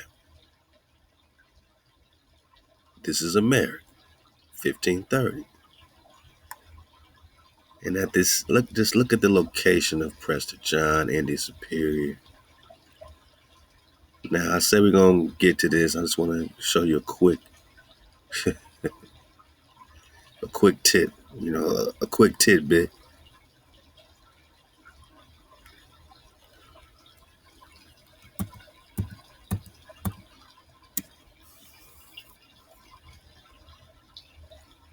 Love to minister informant. Lake Michigan, Chicago, right? Indianapolis, Holy Mountain of Harmonics. Onaga, this is the tribe of Ishmael migration. And look at the dates, right? 1785 to 1905. 1785. Yeah, they're migrating while you're at war. While you're fighting these hijacks, they're migrating, right? Okay. Ishmael's popping off. And under this mountain of harmonics, they have Muhammad, right? Muhammad. Now, this is the same Muhammad that we're reading about, that King David, king of the Indians, victorious in all these battles. He's the hammer of the pagans, exterminator of the faithless Muhammad. HaWah. He is the man whom the common people call Prester John. And you telling me that the common people call him Prester John? He's right here on the map in the same place, because this is America, as Muhammad, right? So you see that there's a more and more war going on. Why? Prester's over here exterminating these pagans, this Baal, right? All these false gods. You got Mecca over here near Indianapolis, right? And you got Tippecanoe popping off. And I told you about that ganja or that conch, right? Because the G's and K's are interchangeable. And you see where Asia and Florida and Cathay, and over here you got the Ganges, which is the Conca. And what does it got to do with the Kankakee River near Morocco in America under Chicago, right? And what's this Tippecanoe X marks the spot business about? I mean, for some reason, they got a Tippecanoe and a big X in the middle, right? An X just like you got on your shield, right? These Saracens having war with each other. Tippecanoe.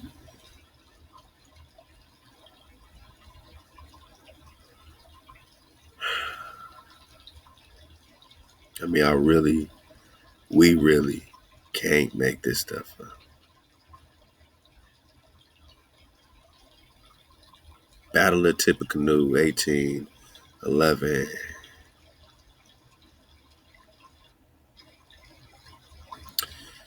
1811, Battle of Tippecanoe, conflict between the Confederacy of Native warriors led by Tecumseh.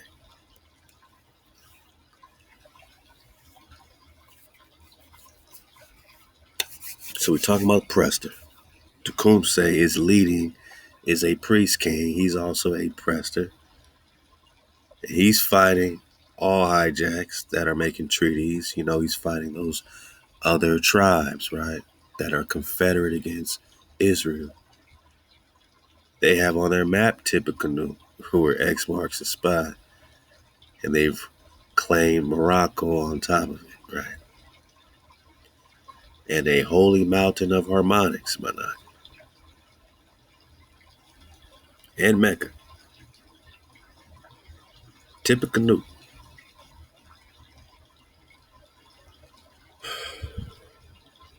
where they're now migrating.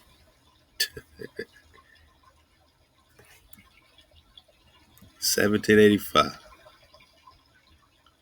right on top of the head bone of the Chickamauga, led by Dragon Canoe and Tecumseh, which culminates in the Tecumseh War in 1811, all the way through 1812, 1813, and beyond.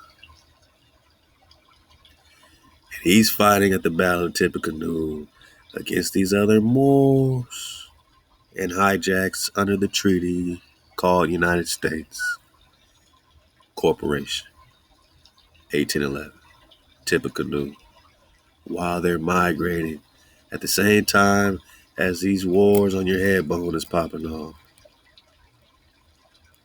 Right around mother sucking Tippecanoe.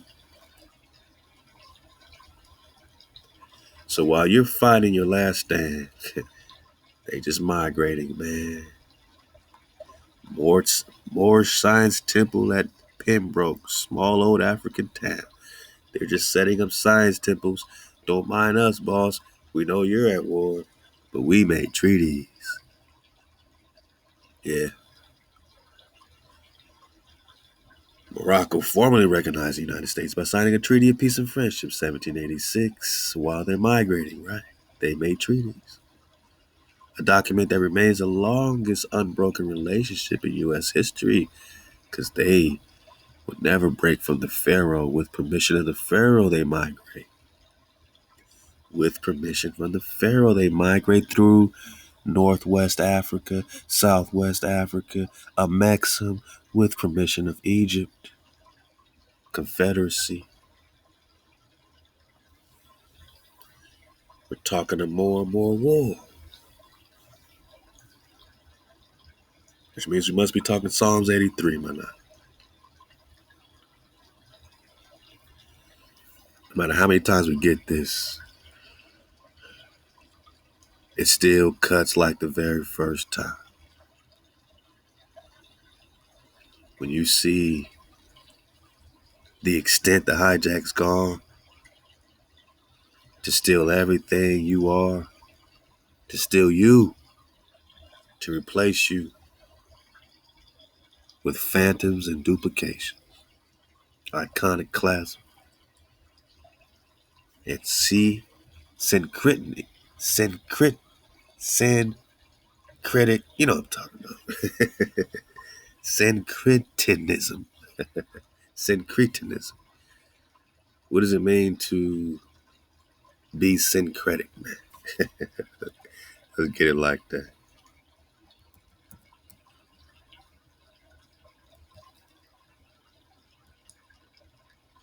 Syncretism. There we go. Hey, man, I'm trying, man. I'm trying, boss. The amalgamation or attempted amalgamation of different religions, cultures, or schools of thought. They're trying to bring it all into one thing. Same thing they're trying to do today with these doctrines. Christianity, Islam is now one, trying to bring it all that into one thing. Syncretism is the combining of different beliefs or idols or pagans, right?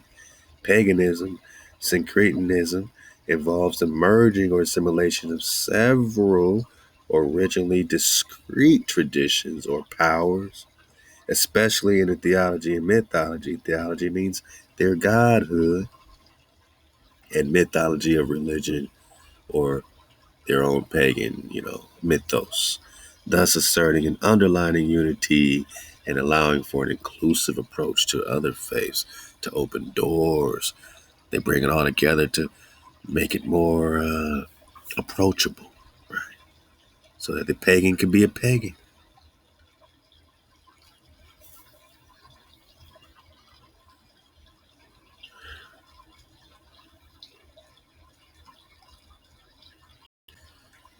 So now, with their treaties, where's the Prester?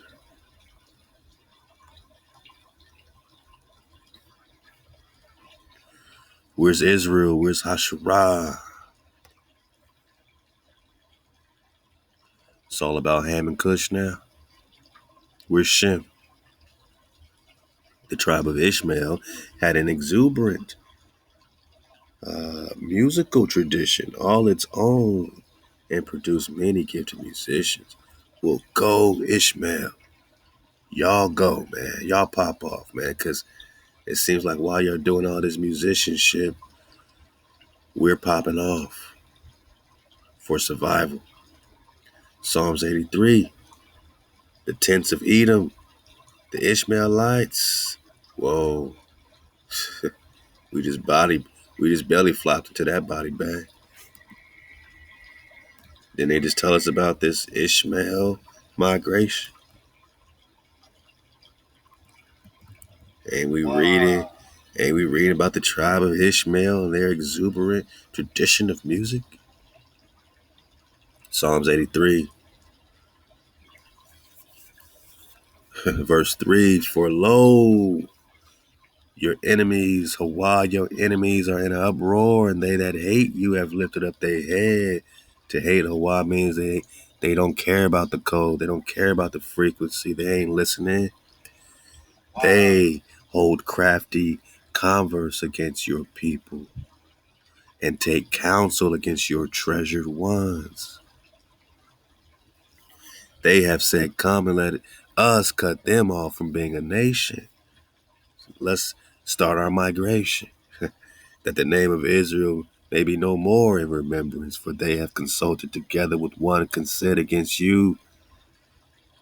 Do they make a covenant, the tents of Edom, and the Ishmaelites, and Moab, and the Hagrites, Gebal, Ammon, Amalek, Philistia, Tyre, Assyria.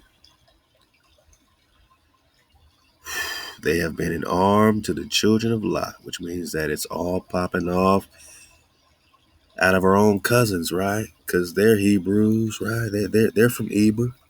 They're from Shem. You know, they're popping off from Abraham. But, you know, Lot wasn't satisfied with his lot.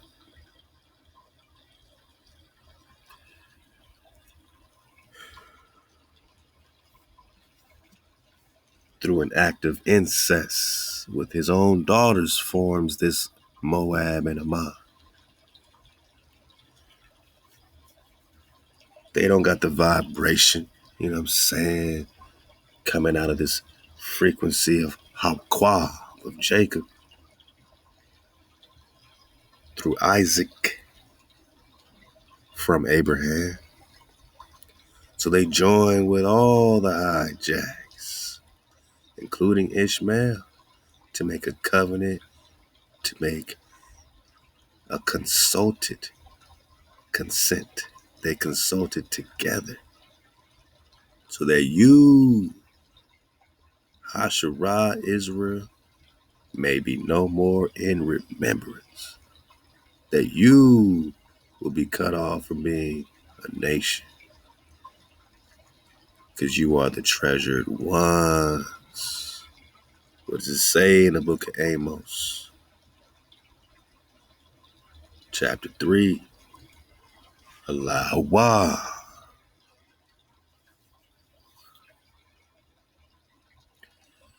Does HaWah have treasured ones, as it says in Psalms 83? I mean, to be a treasured one of HaWah means that you're going to get that Baruch, but you also going to get that work if you don't listen, because you got so much Baruch, you know what I mean? So hear the word that HaWah has spoken against you, O children of Israel, against the whole family, which I brought about the land of bondage, Egypt, saying, you only have I known of all the families of the earth plain. This is why they hate you, Manage. This is why they're confederate against you, my Naga, because they never knew the creator, my Naga. They only knew that you had a special relationship with HaWah. So they mimicked you, created their own powers and idols, fell for anything, made deals with the devil, with with the absolute worst of the worst frequencies, so that they can overtake you. Because HaWah only knew you. You only have I known of all the families of the earth. Therefore, I will visit upon you all your iniquities, because I'm your father. I'm your mama. I'm going to discipline my children. You don't go around disciplining anybody's child. You take care of your children, right? It's not for you to discipline nobody else's child, right? So I said, so I'm going to visit your iniquities, not theirs. They'll pop off for a time, but you are forever. So I'm going to make you fall back and get this work until you realize I created you, your frequency. I molded and framed and shaped you, tribes, to be forever. Will two walk together except they agree? Well, because we couldn't walk together because we failed to agree with our Creator. As treasured ones, we were cut off from being a nation. And Israel is no more in remembrance. It's not the fault of Edom. It's not the fault of Ishmael, Manasseh, or Moab. None of them. You only has HaWah known of all the families of the earth.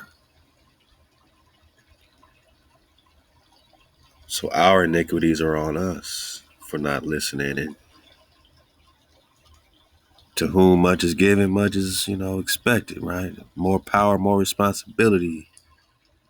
We didn't agree. And because we only are HaWah's children, we only got that work.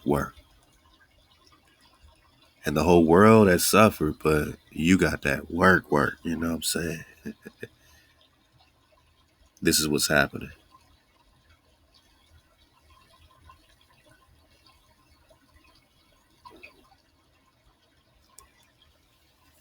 Let's get it from here. Back to Prester John Legend and sources. How we doing on time? I'm not because, I know we be flowing in the Prester investigation. The Prester hour, ends up being Prester hours, man. But we surfing away. Let's go. So hearing that David, king of the Indians of India Superior, right, had invaded his land. Whose land? Come on. Hijacks want to call it their land, right? Compelled to return from our parts along with his army, but this King David, the most powerful man in the night, strenuous in arms, fiery in nature, most victorious in battle, whom HaWah roused in our times to be the hammer of the pagans, exterminator of the pestilential tradition and detestable law of the faithless Muhammad. He is the man whom the common people call Prester John. Also, he was the smallest of his brothers, as we have read of David the prophet, the holy king of Israel. I'm not putting this together. They're comparing this King David in the 13th century with the King David in the BCs, right? But we're going to get chronology to put it together and say that this ain't crazy because they added 1,800 years to your time, 1,000 years, 300 years. Those were the three major chronological time shifts. So check it. Something in the BCs in the 700s plus 1,800 years brings you right back to the 1200s. 1100s, 1200s, come on, man. So let's get it. Let's put Humpty Dumpty back together again. Halal HaWah. This king of Israel was placed before all and crowned as king by divine inspiration. But oh, how HaWah has marvelously pushed him forward these days and amplified his acts, directing his steps and subjecting to his dominion countless peoples, races, tribes, and languages are under the dominion of Prester John.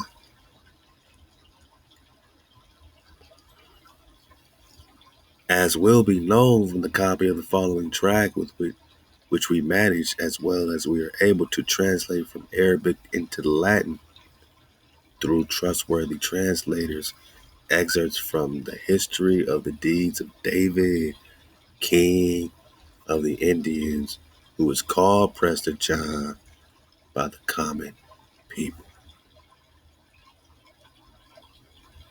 David is Prester John, which is why we are seeking Kandawi. Because you only, of all the families of the entire earth plane, has HaWah taught this code personally. So when Israel returns, Hosea 3, and seeks the Creator and David, their king, Kandawi, this is the culmination of the return of the Khan, man. That you went all these days, many days, without a king, without a Khan.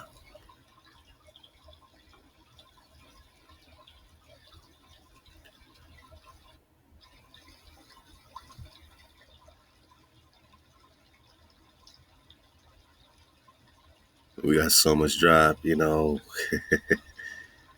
really start connecting, man. And we're paying close attention to these treaties, not to cause no hatred towards our brothers, but to see clearly so that they see clearly. Because you're not following them, they're following you. And the nervousness they feel when you pop off is warranted. Because they made treaties on the top of your priest kings and queens. Because please believe your queens were fighting side by side. 1811, Tecumseh. What does it got to do with the BCs? What does it got to do with the 1200s? Let's talk chronology. Let's talk chronology. This is a good time to talk about these chronological time shifts.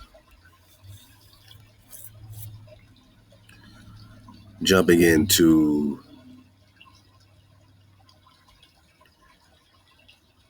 history, fiction, or science chronology, the first book from Flamenco Anatoly. We're on page 271 of the PDF. Click the links below, get the drop. Now, I'm going to get this bigger, but on this page you can see these comparisons of timelines. You got the Holy Roman Empire in the 10th to 13th century AD being compared with the Holy Roman Empire in the 1st century BC to 3rd century AD. Now that's a difference of, it says 1,053 years. And again, specifically, this researcher of chronology in Russia, he's comparing these three major chronological time shifts, whether he's talking 1,778 years, 1,053 years, and 333 years. Now, it varies in between all that, but those are the major chronological time shifts. And then he's comparing the Holy Roman Empire from the 10 to 13th century AD to the Kingdom of Judah in the last 395 years. Now, what do we take from this? Based on the astrological data and everything he's using to find the phantoms and duplicates, his theory, based on chronology and putting it back together, what Scaliger and Batavius did so much to destroy.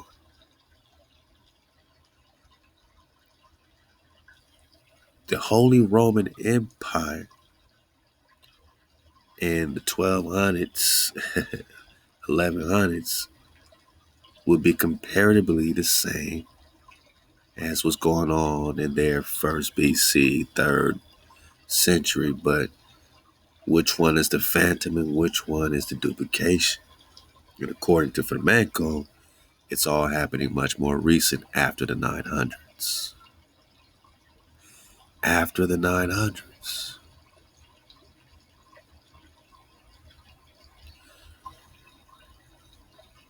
And we talked about the difference between these Roman empires before, because the Roman Empire maybe in the 1200s ain't the same as what we're reading about, in these other later hijacked time periods. But a lot of these names sound very familiar when we talk about this Prester investigation, Frederick I, and all those that were being involved in these Prester John letters, Otto of Friesland. Right here you got Otto the Great and all the other Ottos. Like I said, I'm going to get it bigger.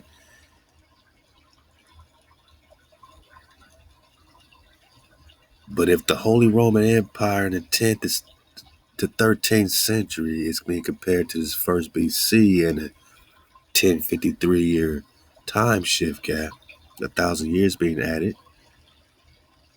then there's a comparison with the Kingdom of Judah. You got to say, you see, just based on the reigns of these kings and these kingdoms, very similar patterns. And is it possible these Ramani, and remember the Raman just means pomegranate, which means connected to the promised land. These Romans are still in the title in the promised land. That the original Roman, or the Ramani, is the exact same as when we talk Judah or Israel. I know. But this Ramani got hijacked into what they call the Roman Empire, in latter historical terms. Could the original Romani or Roman Empire be the exact same as what we're reading about in biblical times, with different titles, different places, so-called, but really the same history being hidden by the later, cartographers or chronographers, people dealing with the timeline, Scaliger and then Batavius and then, and what does it mean? Now, when we talk about knights and the forbidden histories of America and all these Romani artifacts and this Roman connection, there's a definite Roman connection when you talk about the Kingdom of Judah, because you're talking David, which means you're talking the Prester, which is the same as the Holy Roman Empire in the 10th century, because you're just talking about the Romani and the Hebrews that are connected to the Promised Land. Whether they change the titles of the kings or whether they change the titles of these patriarchs, it's the same pattern.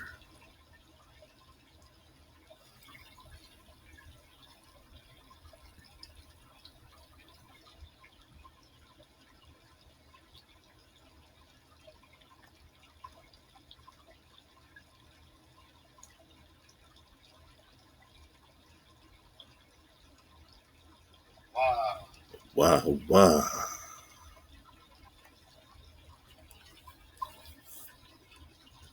When you pay attention to the reign of the kings, whether you're talking about Rehoboam in the script,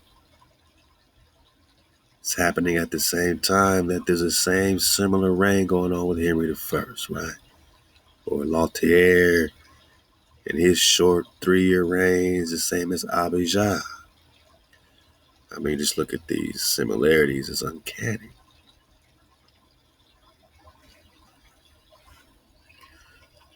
Wow. According to the kingdom of Judah, according to this,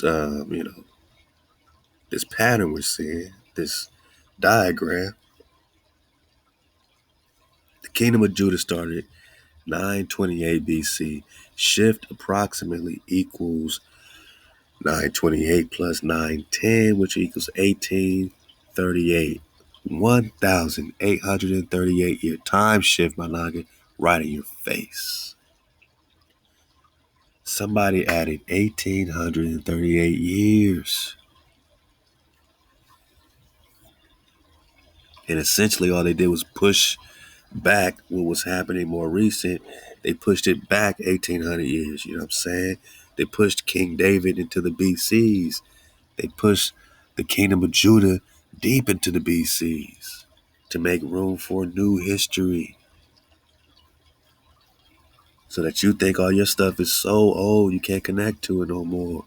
But it's just happening in the 1200s, 1100s, 1300s, 1400s. They found you. You just got rolled up on. Because the start of the Judean stream corresponds to 910 AD, which is close to the 1,778 year or 1,800 year time shift. Is this play?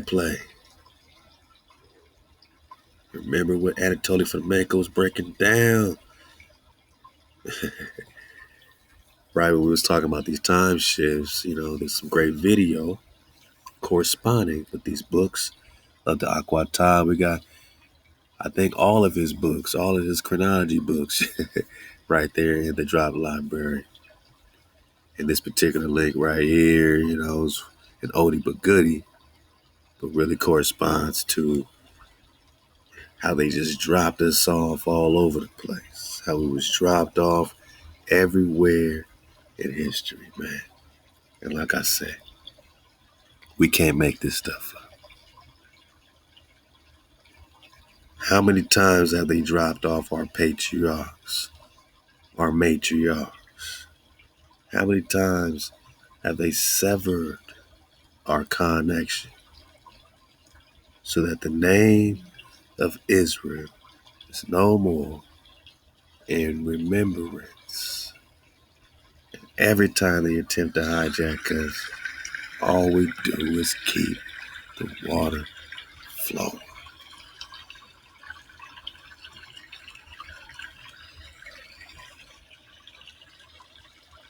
It's the only way we got this far.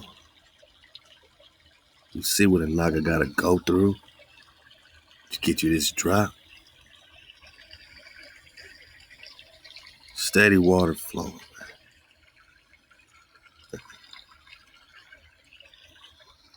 So Anatoly broke down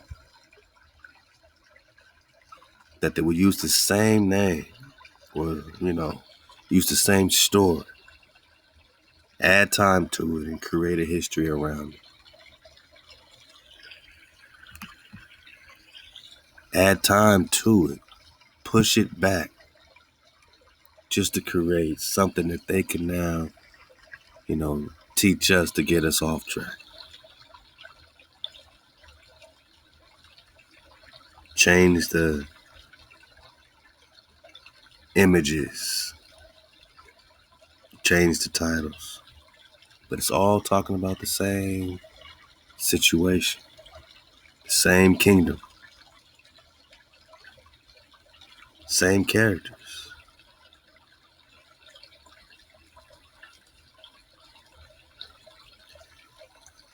I mean, the psychological warfare is deeper than Psalms 83 because it's happened repeatedly over and over again. I mean, just look at us, man. It's happened repeatedly over and over and over again. Whether they dropped us 333 years and, God is talking about basically it's like finding us right now in the 2000s, rewriting our history and saying that everything happening in the 2000s really happened in the 1700s. That's just one time shift. Then they'll say everything that's happening in the 2000s happened in 1000 AD. That's another time shift. So our people in the future are now reading about what really happened in the year 2020, but they're reading about it in the year 1010 or the year 200 AD. I know it sounds cray, but Managa, this is what they do. How we looking on top? Because we're about to get this quick flow from Anatoly Flamenco. And the water Managas, for keeping the water flowing, man. Throughout all this hijack. Be patient around here. And let's just keep going, man. HaWah got us. Let's just keep going. Prester John 83. Let's pick it up from right here. Anatoly Flamenco, love the Tardu. Let's get it. Об авторах летописи, о хронистах, об астрономах и тому подобное. Потом к этому материалу были применены разработанные мною и моими коллегами методики, о которых я говорил вкратце. So he says, this material was evaluated using the techniques developed by me and my colleagues. This is Anatoly breaking down how he's getting these time shifts and how, where the validation is with the mathematics. Let's get it. И я отметил на этой карте дубликаты, то есть те эпохи, которые оказывались по этим методикам. I noted on this map where there were duplicates, that is, periods that were shown to be similar by these methods. How was this done? Anatoly Flamenco divided the history of the world at certain points. Then every era's detail was displayed on the time axis. Periods which had similarities were moved to be simultaneous on the time scale. To show how much overlap there is in the traditional chronology of historical events, Flamenco assigned each time interval a letter. For example, the era of the Second Roman Empire was marked by the letter K. The same letter was used to make its duplicates Flamenco had discovered. Other historical periods, as well as their duplicates, were identified by other letters. For example, C and P were also marked on the map. So a structure emerges that shows both the time axis and repetitions, duplicates of historical events. This map was named Global Chronological Map. Wow. That is, it shows what should be the true chronology of historical events. It became apparent that in the traditional chronology, there are three major time shifts. So when we talk King David, you gotta add 1800 years, Managa, just by default. 1,000 years, 300 years by default, because this is what they done to hide the truth. By approximately 300 years, 1,000 years, and 1,800 years, they pushed your people back all these years so that you wouldn't figure it out who you are. The importance of who you are. A lot of real historical events of the Middle Ages were copied on paper by medieval chroniclers and sent into the past, man. How could this happen if the chroniclers of the Middle Ages made unintentional mistakes? Take the four ancient chronicles. They all describe the same events that occurred, for example, in Europe in the 1400s. In Managa, if they're talking about Europe in the 1400s, then you need to think about America in the 1400s. Let's go. But the authors of these chronicles were living not only in different countries, but even at different times. They spoke and wrote in different languages and used a different calendar. Not surprisingly, in telling of the same king, city or battle, they gave them totally different names. Now, this is if it was unintentional, but we know they did it on purpose. Therefore, when chroniclers in the 15 and 1600s read these records, they decided that they were talking about four very different eras, and instead of putting these accounts simultaneously on the same time axis, they arranged them in sequence, that is, one after another. So they all go together, right? All four of these books are the same chronicle, but they separated them into different stories. So you got a Hindu King David, you got a Mongol King David, you got a Christian version, a Biblios version. You know what I'm saying? You got all these different versions of the same king. You got all these promised lands. You got all these heavens, Agarthas, and paradises. You got this Samayan popping off. You got all this mythical stuff being separated. Why? Because they left one chronicle in the 1400s, where they probably started at. A second, they pushed back 300 years. Now you in the 1100s, 12th century. A third, they pushed back 1,000 years. And the fourth, 1,800 years. Now you're finding King David in the BCs. Wow. Look at this. Look at this. Look at this. They just drop you off in the BCs. You put them all together. You get a very long history. But it's really all the same story. Only with the help of mathematical statistics can we have a truly objective analysis of old texts. Without them, unfortunately, it is impossible to construct a chronology. So whatever they did just don't add up. It's not mathematical. It's not statistical.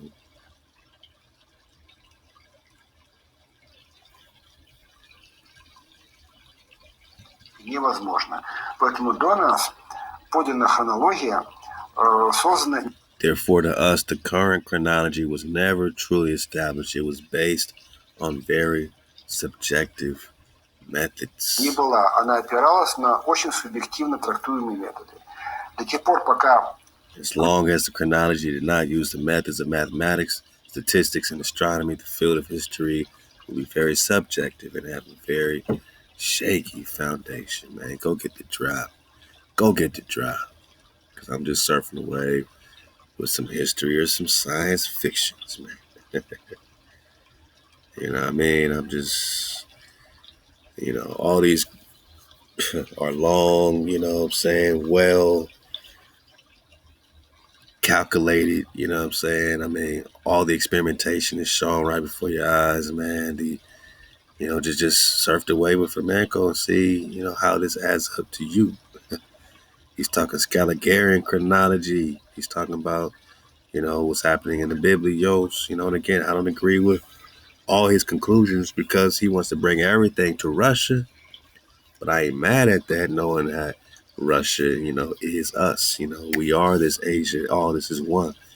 However, he don't want to see it from the American perspective either. So, all this is what we are. We say dodge your own hijack. We got to get the babies out the bathwater.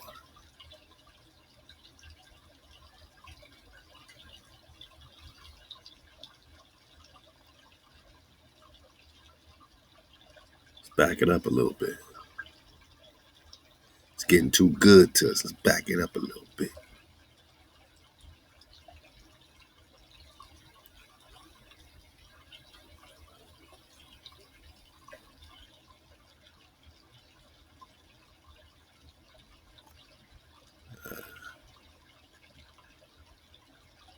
Here we go. Here we go.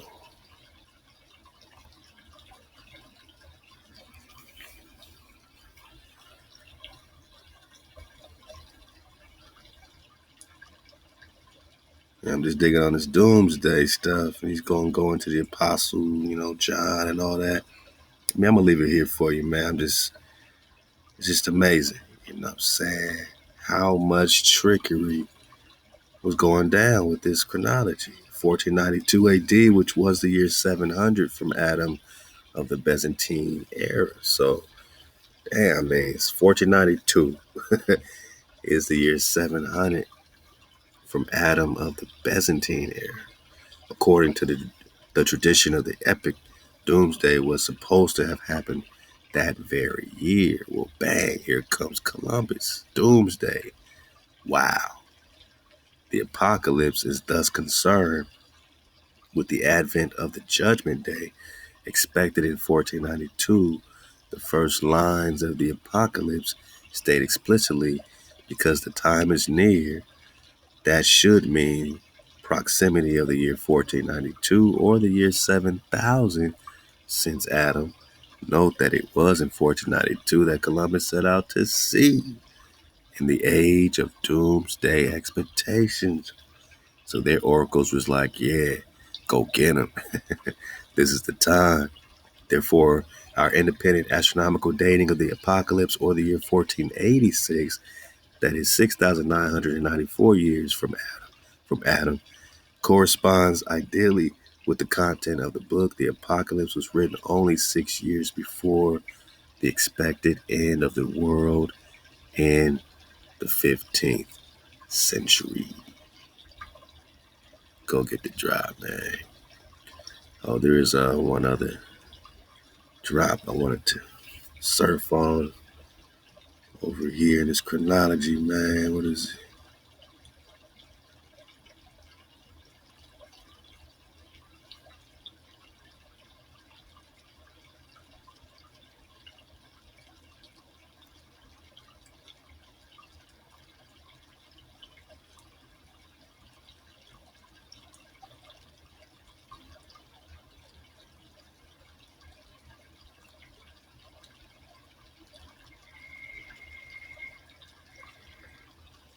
Oh boy, they're getting into the births and the phantom births of all these hijacks that's supposed to be they savior.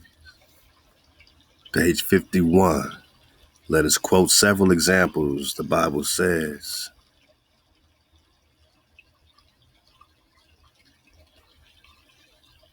the Lord our God spoke to us in Horeb, saying, Yea, have dwelt long enough in this mountain. Turn you and take your journey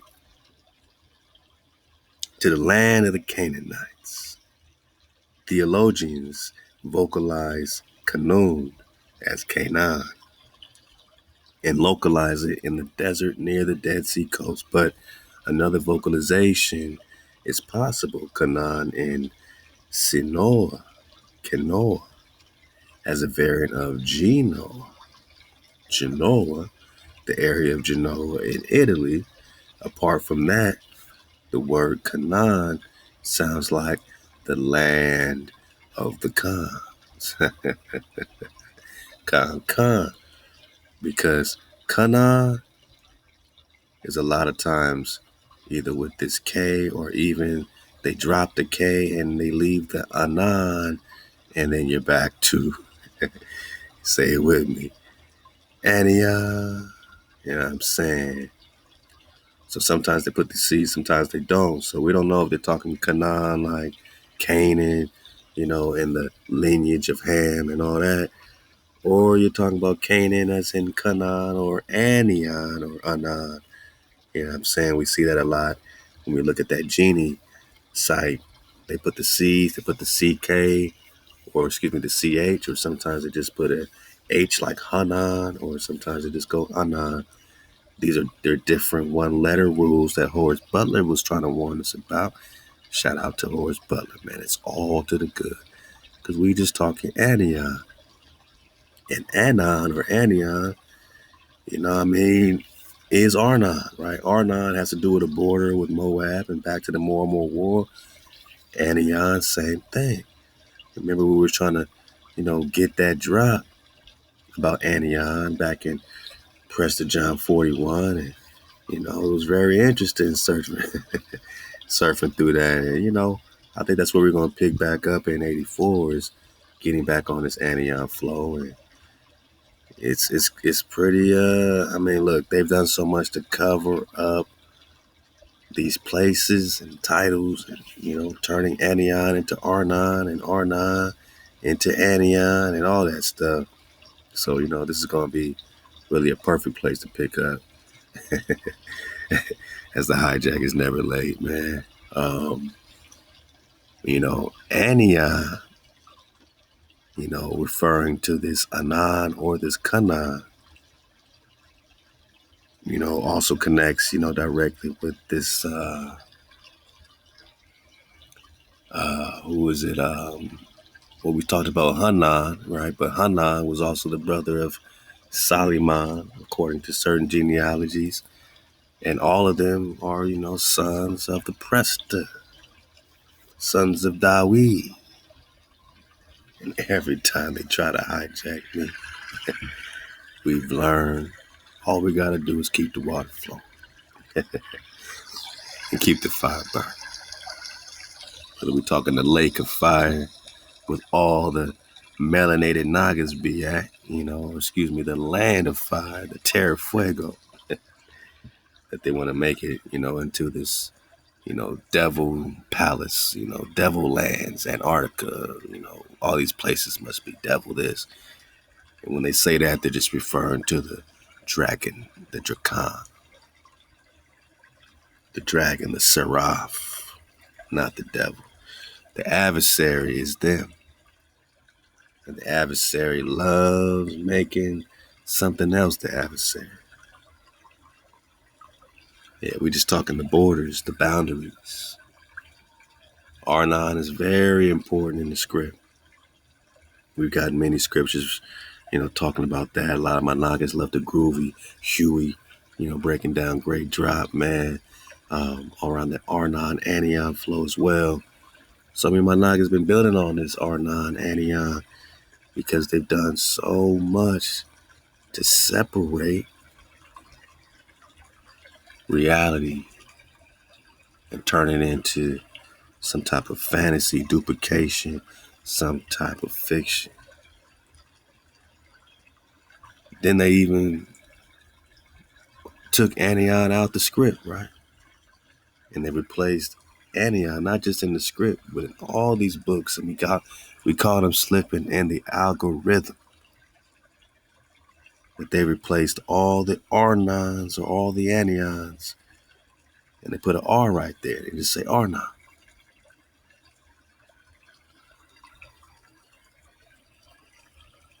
If you don't know that Arnon is Anion, if you don't know that Anion is a kingdom, if you don't know that Anion is the kingdom of the son of David and David Prester himself,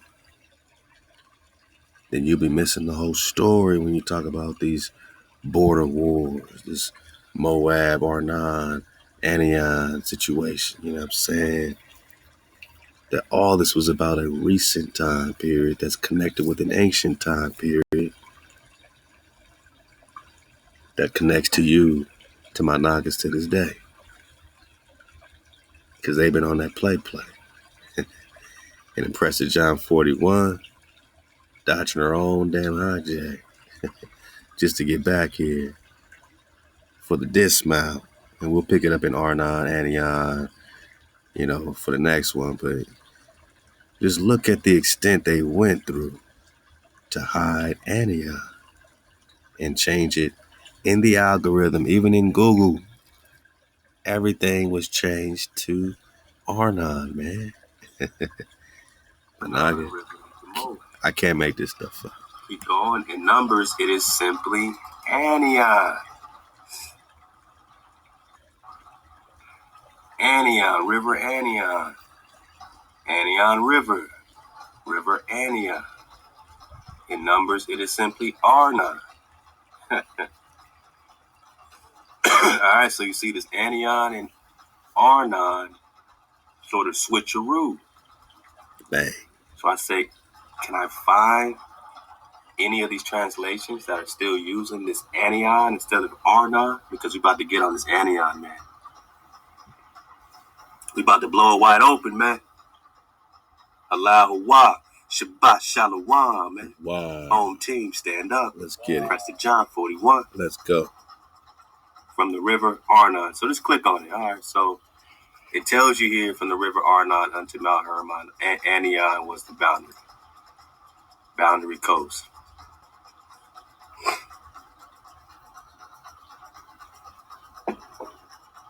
Wow. All right, so we click on it. Now, do we find anything about Anion? From the river Arnon into the Mount Hermon, all the plains of the east, Sihon, king of the Amorites, dwelt in Heshbon. All right, so that might be connected to that giant, same situation.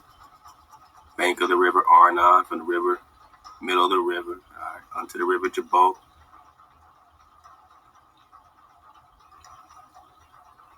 From the river Arnon unto Mount Hermon, Arnon was the boundary of all the southern coast. Now, what does it say here? From the river Arnon unto Mount Hermon, Anion was the border. Oh. And then it's changed. It's almost like the Matrix is switching all this shit up in real time, man. Oh. Because how could it say Anion right here in the search, and then you click on it, and instead of Anion, it says from the river Arnon unto Mount Hermon, Arnon was the boundary of all the southern coast. So this is supposed to be Anion, but they switched it up. I mean, even if you just take out the Arnon in the search,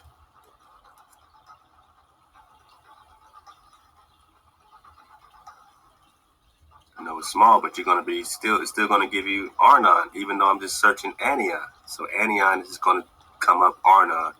So it's pretty conclusive that Arnon is Anion. And why is that important? I mean, keep going. New Living Translation. My land from the Anion River to the Jabbok River, all the way down to Jordan. But they never once crossed the Arnon River into Moab. Why is Moab important? We just talking the Moabites, right? The more. Let go, man. Let go. You click on this. From the Arnon River to the Jabbok River. It doesn't say Anion. They switched it to Arnon. So they're not going to give you. It's like they're doing this in real time in the Matrix, man. I'm just trying to say, I've never seen this before, where it says this many, you know what I'm saying, subsequent consecutive times, Anion, Anion, Anion, Anion. And every time we click on this, you're not going to find it. From my lands from the Anion River to the Jabbok River. From the Arnon River to the Jabbok. So they switched it there. Every text. I mean, it's like a computer algorithm, and they've switched it all in real time, man. And it's like they just fucking did it, man. Encyclopedia of Biblical, Theological, Ecclesiastical Literature. In Numbers, it simply says Anion, but in Deuteronomy and Joshua, generally, TBC, River Arnon. So they're telling you right now, straight up, that in Numbers, it's just called Anion. So if they switch this to Arnon, it would just read, in Numbers, it is simply called Arnon, but in Deuteronomy and Joshua, it's called the river Arnon. It wouldn't make no sense. Instead, it says in Numbers, it is simply Anion, A-N-I-O-N, in Numbers, but then you click on it.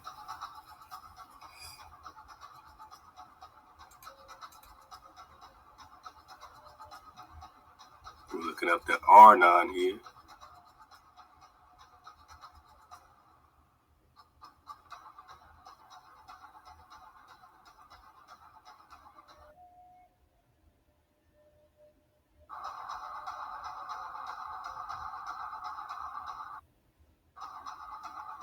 Here we go. Right here it says in Numbers, it is simply, and then they switched it, Arnon. Can you see it? In Numbers, it is simply Arnon. So now it's not going to make no sense. Watch this. In Numbers, it is simply Arnon, but in Deuteronomy and Joshua, generally the river Arnon. So why even make that point that in Numbers it's called Arnon, but in Deuteronomy it's also called Arnon?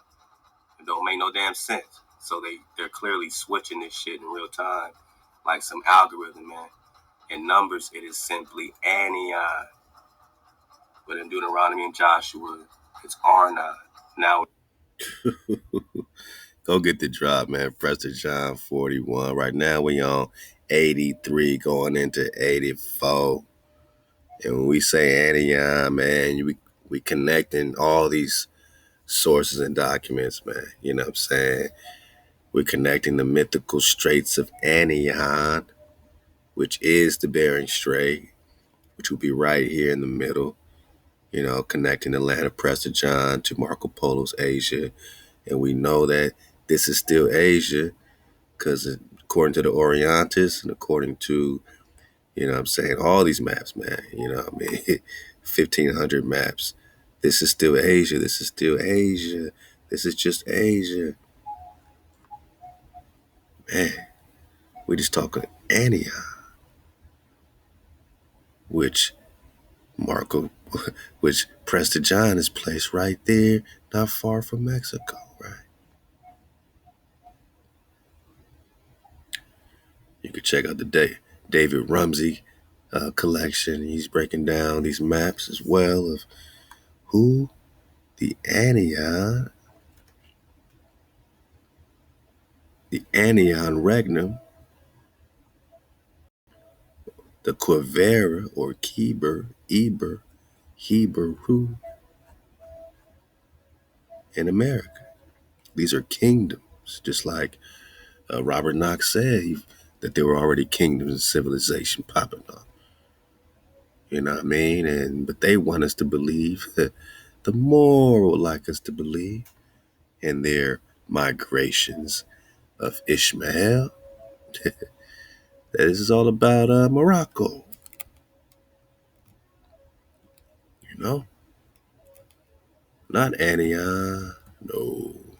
Not Quivera, Iberia, no. Morocco and Muhammad, not the Prester. Naga, this is 1785. Well after everything's been popping off with King David, Genghis Khan invasion and all that here, man. And what's this holy mountain of harmonics about? Hey, y'all got this map again left to the bro minister informant, and go dig on it, man. This is pretty crazy, but you see what's happening at the same time. Oh, Mecca popping off, right?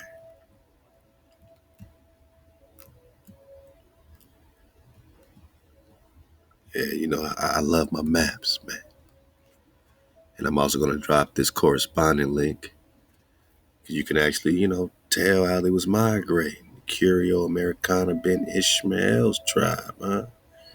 This is where we're getting this map from. You know, he's going to break down, you know, how he came across this map. And, you know, hey, read up on it, man.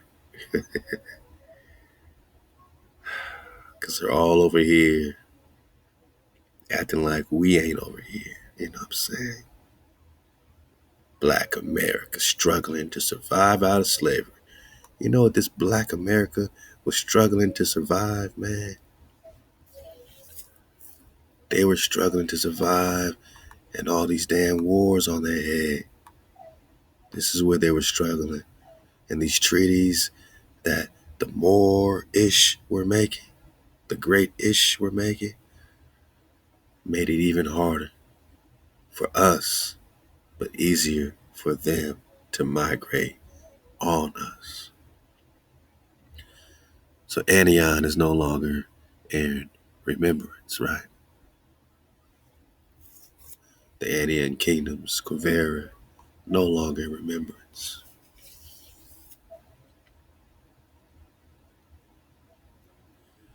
Another great map breaking down the Quivera Regnum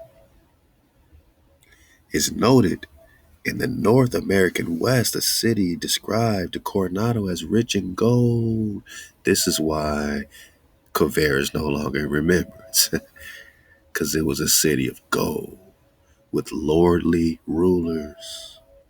1540, these maps are all in the 1500s, ain't they? India Superior, all this, British Museum. Corvera continued to appear on maps throughout the 18th century. Then it disappeared. Anion Regnum, another mythical kingdom, noted in the Northwest, reflecting more of the stories told by the conquistadors of gold and wealthy empires.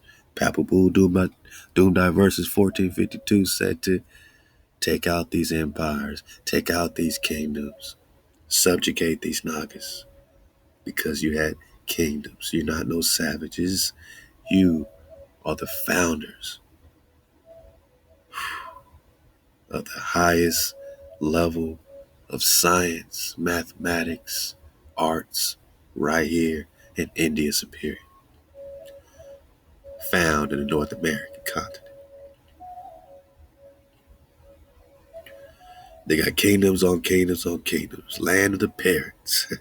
South America's corrected shape is surprisingly accurate and a fascinating view of the world. 1602, Antioch. And we'll get back to this because we have a lot to dig on with Anan bin David. Back to the Daniel El Kumisi. Oh boy, sons of David.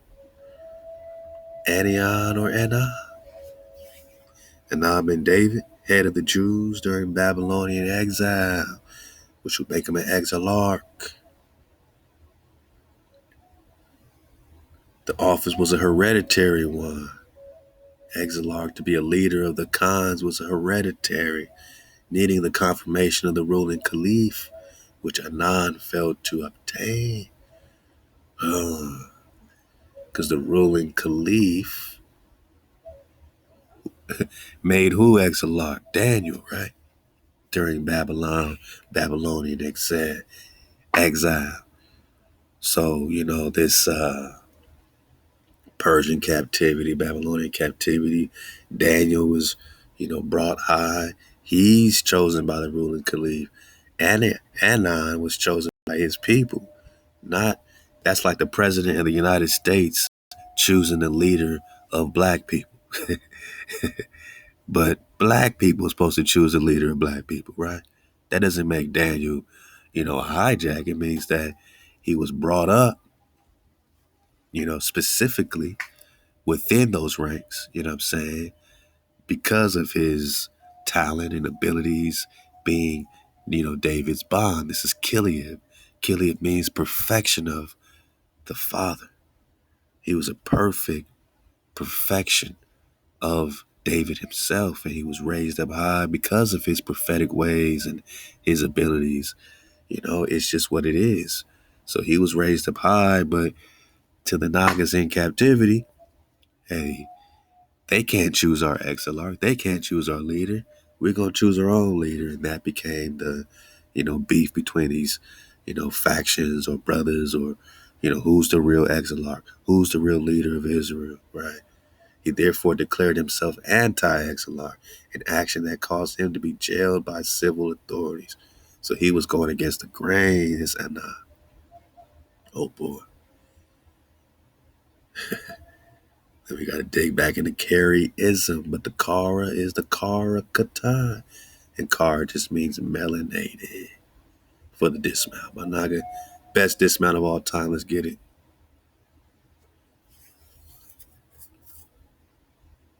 A few things to remember as we go on to Prester John 84. Cathay is just China. And when you're seeing these on the map, Cathay La China, it's all one thing. Kana, China. Cathay is the Katai. Cathay is Cathay, which means pure land. We're just talking about the promised land. Cathay is China. The name Cathay originates from the word Katan. Kara Katan. Kara means black or melanated. Promised land, Cathay. A melanated promised land. Copper color Khan's found here, right? Khan.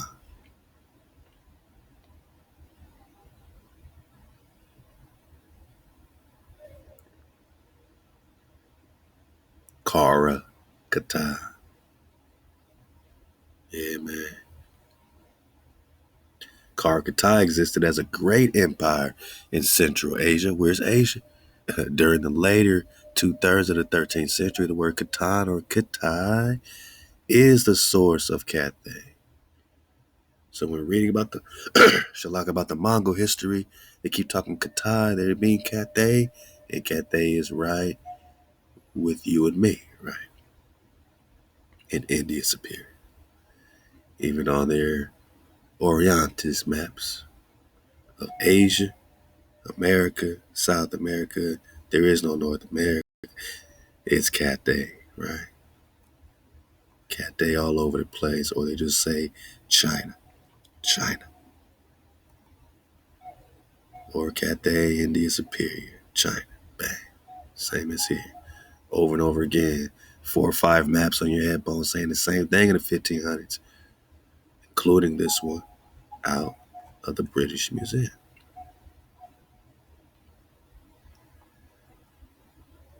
Prester John, right? Cathay, India Superior. Let's go. Kara, Katai, Cathay. These are, I just marinate on this for Prester John 84, my noggin, as we make this dismount. And they try to, throw a lot of salt on the Kara Katai because of who is leading the Kara Katai, right? They want to throw salt on King David. Cathay, the name for North China in medieval Europe, as reported by Marco Polo, and Katai, the Russian name for China. Whoa. So Katai is Cathay, but it's specifically the Russian name for China?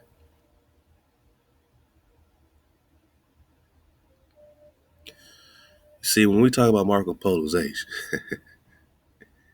you know what I'm saying?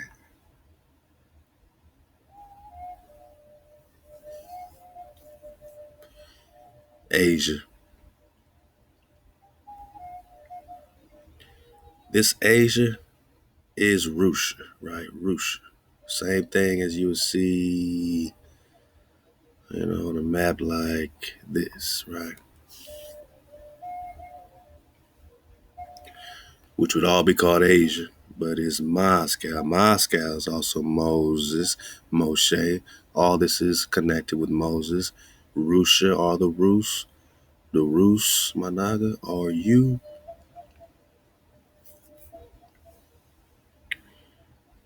Also called Clan Seal Andreas, connected with the Scotland flow, but it's just Rus, which is where they're getting Russia, the land of the Rus, which we know connects directly, according to the British Museum map, connects directly through the Bering Strait or the Straits of Annan, Anian to the land of Prester John and India Superior, Cathay, Mexico, and so on and so on. This is an enormous amount of land, man. So we're talking about the House of Rus, connected with the land of Prester John.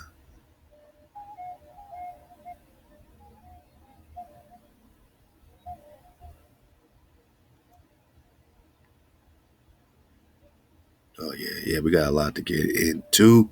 My knock. Yeah. Because first they said it was a Russian connection with this Katai and China, and then the Kara Katai is now applied by the Mohammedans and other Western authors to the 13th century to a people originated in Eastern Asia. Where's Asia? For nearly a century, the Kara Katai maintained their power in Turkestan until their empire was destroyed by Genghis Khan. But now get some more and more wars, because Genghis Khan is depicted as a black man. Yeah. 1883, they say. Venus Smirnoff. This is Genghis. This Naga was going up against the Prester. They call him the foster son or nephew of the Prester, the Naga. Yep, it's all happening. Genghis Khan is depicted as a black man via Smirnov.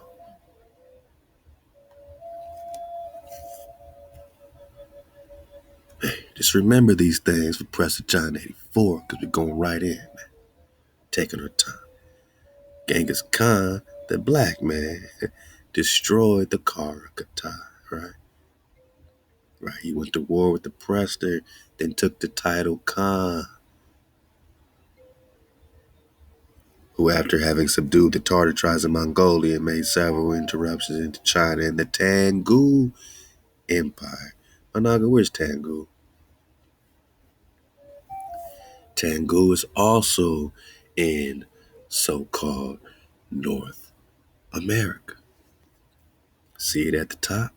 Tangu, Tangut, Indian Superior, Florida. Can't make this stuff up. Tangu is over here with you.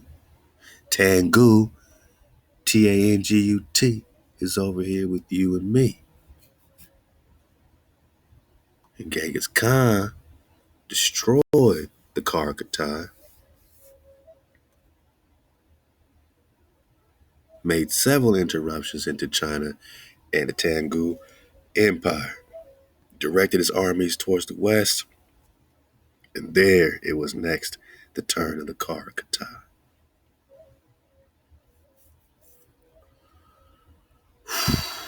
Whose dominions then bordered upon the expanding empire of the conqueror to experience the invincibleness of his arms. The Karakatai in the 12th century had caused much trouble in the Mohammedan countries. It is needless to say that the name Karakatai was not invented in Western Asia. It seems to be of Turkish or Mongol origin, for Kar means black in both languages. And Katai is intended for Khatan, a people whose original seat were in southern Manchuria and who in the 10th and 11th centuries were in possession of the northern part of China. But where's China? Let's go. Let's go. It's getting too easy now, my niggas. These dismounts are getting easier and easier because this is Nagaville. Kara could also be spelled with a Q. As you know, that's also interchangeable. Kum can be Qum or Kum. Karakatai or the Black Catan or Black Cathay. You know, just take your time and dig on these links because we in this investigation combine this Mongol history with the Hebrew history, with the indigenous American history, and that's why we got the drop. That's why we got the drop. Because the indigenous American history and the Hebrew history, biblical history, and the Mongol history are all the same thing. Yeah. Black Khans. Genghis Khan's fighting the Black Khatan. Black Genghis Khan is fighting the Black Khatan. And the Black Khatan are fighting the Muslim and Genghis Khan. Cathay, a foreign name for China? Right in America, huh? Then what do they do to the Karakatai, man? What does the animation world, you know, how do they use the fandoms to disqualify the Karakatai? Yeah, these fandom pages are funny because they take some truth and they twist the shit out of it, man. Oh, they twist us up, trying to make a nice little knot, right? Yeah, man. Oh, the Karakatai are a Central Asian tribe whose main property is lack of honor. Whoa. We just read that these are the melanated Nagas of the Promised Land, but now they have a lack of honor in the fandom Genghis Khan campaign. They troll Genghis Khan by stealing his sheep, hiding Kush looks. They are primarily antagonists of the second scenario of the Genghis Khan campaign. So in anime or in fandom, they turn the Karakatai into no honor having. They don't ever have an intention of having honor. They're just horrible people. And this is what's happening, man. This is what they're doing to us, man. This is America, man. No honor. Now they trolling. Now they trolling Genghis Khan. Wow. Another fandom page. Now they gonna go cray-cray. They gonna call the Karakatai straight up chaos. Well, love to the bro natural by law. Love to the bro come fresh. You know, chaos ain't nothing but something they don't understand. So maybe deep down they're trying to tell us that they really don't understand these cars. They really don't understand these Presters. And to this day, they really don't understand us.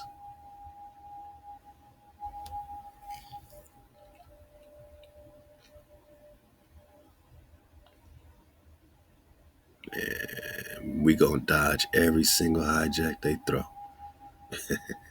One by one, we taking them out. Halal HaWah.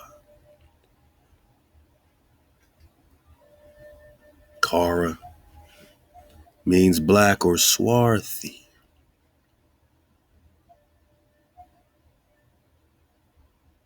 You got the Kara Katan, Khanate, which is pretty much the group of Khans.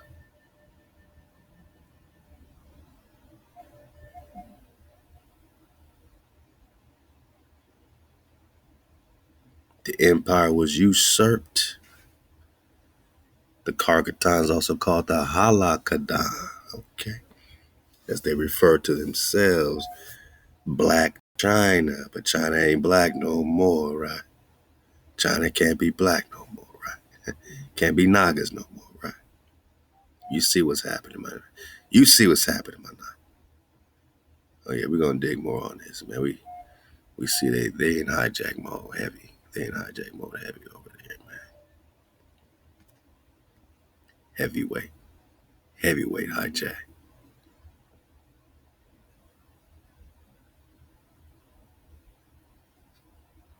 They don't like us digging on these cars and these katanas. They trying to make us unhonorable. And all they doing is hijack city. Chinese historians generally refer to the empire as the Western Liao, which is why we got to dig on the Jins more, the Liao, and of course the who's that? The Shishia, XIA, who they say the Almec refer to themselves as the Shi. And when we find the same type of groups, you know, that are tribing up as we do with these Creeks and Seminoles, you know, under this Chickamauga flow. You know, what would they have to do with these Laos and these Shis and these Jins that are fighting together in the Mongol flow? Again, I'm saying, this Mongol history, Hebrew history, and American history, we got to put it all back together, which is why we dug on chronology so that we can put it all back together. The Khitans ruled from their capital, Saigon, huh? They directly controlled the region of the empire.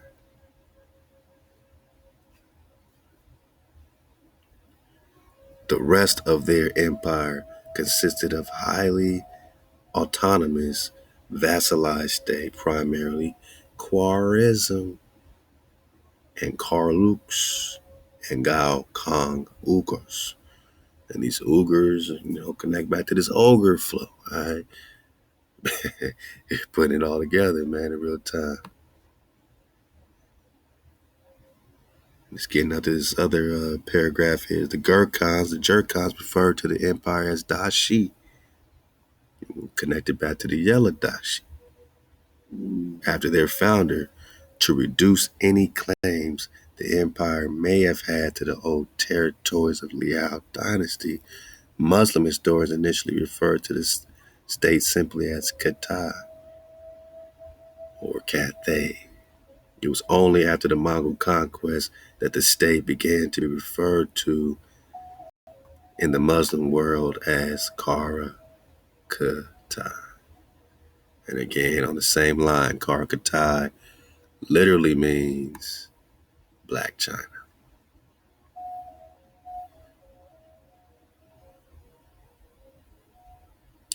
Hey, it's all happening. And every time I dig on it, I find something new to connect to the truth as we put it back together again. Hey, only for the tribe can we have the patience, to sit through, all this history, carve through, dedicate ourselves to finding the phantoms, finding them duplications. Love to the bro, Yosef the Real, for all that great work in the Caesar's Messiah. Look out for the fifth wave popping off. I believe it's June 4th. Yeah, we popping off, man, at 432 the drop radio. And we're going to go right back into the Prester hours, right back into Tokef Benai. Hey, Five Eyes Mile, we popping off, man. Thinking out loud. SHW, Soul Glows. Nice Spirals popping off. Forbidden Scripts, man, all day. Type Battles and Battle Time. Chef Connie got the Zon Cook Flow. And so many more, man. Shout out to my sister, Copper Color 144, coming in hot. I love it, man. Aqua Abiyah, she coming in hot. Let's get it, man. It's a fun flow right here. Make sure you tuned in and tuned up, man. And, just know that we do it for you. We dodge all these hijacks in real time for you. And we never give up, man. No matter what obstacles, they putting in front of us. We're hitting our goals, man. We're popping off for Joy World. For the cons. For the tribe. Ain't no denying us now, my nigga. Ain't no denying our flow. And we keeping the flutes going. For the big homie Tacombe Say, who had to overcome all hijacks just to tribe up with the Naga. As we've overcome hijacks, to tribe up with each other in these times. But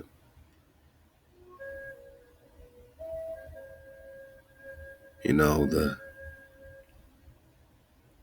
Nagas wanted to make treaties before, what's going to happen this time?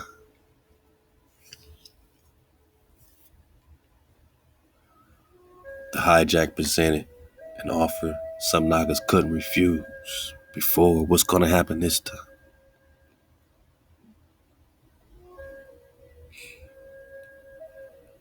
Our best and our only option, my Naga, is to separate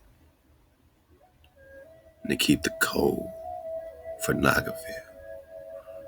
This is what we're learning to do because of you. Your faith in us is building our faith in each other. Your faith in us is restoring and validating why we're doing this. And to have the AHA from the copper colored cons all across the plain and all those down with us. Our 500 code keepers, you've given us that Baruch to have such a great beginning to a massive project that, there's no timeline on, we just doing the best we can when we can and allow HaWah that Our 500 code keepers continue the spread of the mem sauce, the support for us to manifest in real time. You know who you are. Brendan Savala, you know who you are. Anonymous family, you know who you are. Continue your support because it means so much to take care of my Nagas as they build the best way we can with gas and food, a place to stay. We're pushing it to the, all the way. You know what I'm saying? We're pushing the line all the way with 500 code keepers, putting in a double piece, whether you do it once a month or whatever you do to keep it going. $20 times 500 is $10,000, and we are building Nagaville with 500 code keepers. And we know we're going to build and have 5,000 code keepers and 50,000 code keepers. But look what we done with 500 code keepers. Halal HaWah. Miss D, Halal HaWah. Slow cool, Halal HaWah. David, I pray you, Halal HaWah, for you and for all our supporters, however you support it in all the different ways, in all the different places. You supporting the drop, you supporting MHOE, you supporting the reconstruction packs and my packs. All this is helping us. Without you, we got no breath, my niggas. So we got to tribe up, like the Coombe say, was talking about, you know what I'm saying? So that we can have breath. Because breath is life. Dawada. Tribe up. This has been the 83rd installment of the Prester John investigation. And we couldn't have got here without steady drop, steady water from all the cons contributing with recon all across this earth plane. You've been giving us that work. You've been dropping it in the chat box, email, and spreading the flow all across, Nagaville and all your platforms. We appreciate you. Look out for us, man. And stay up, suit up, and forever, ever, choose up. All praise HaWah.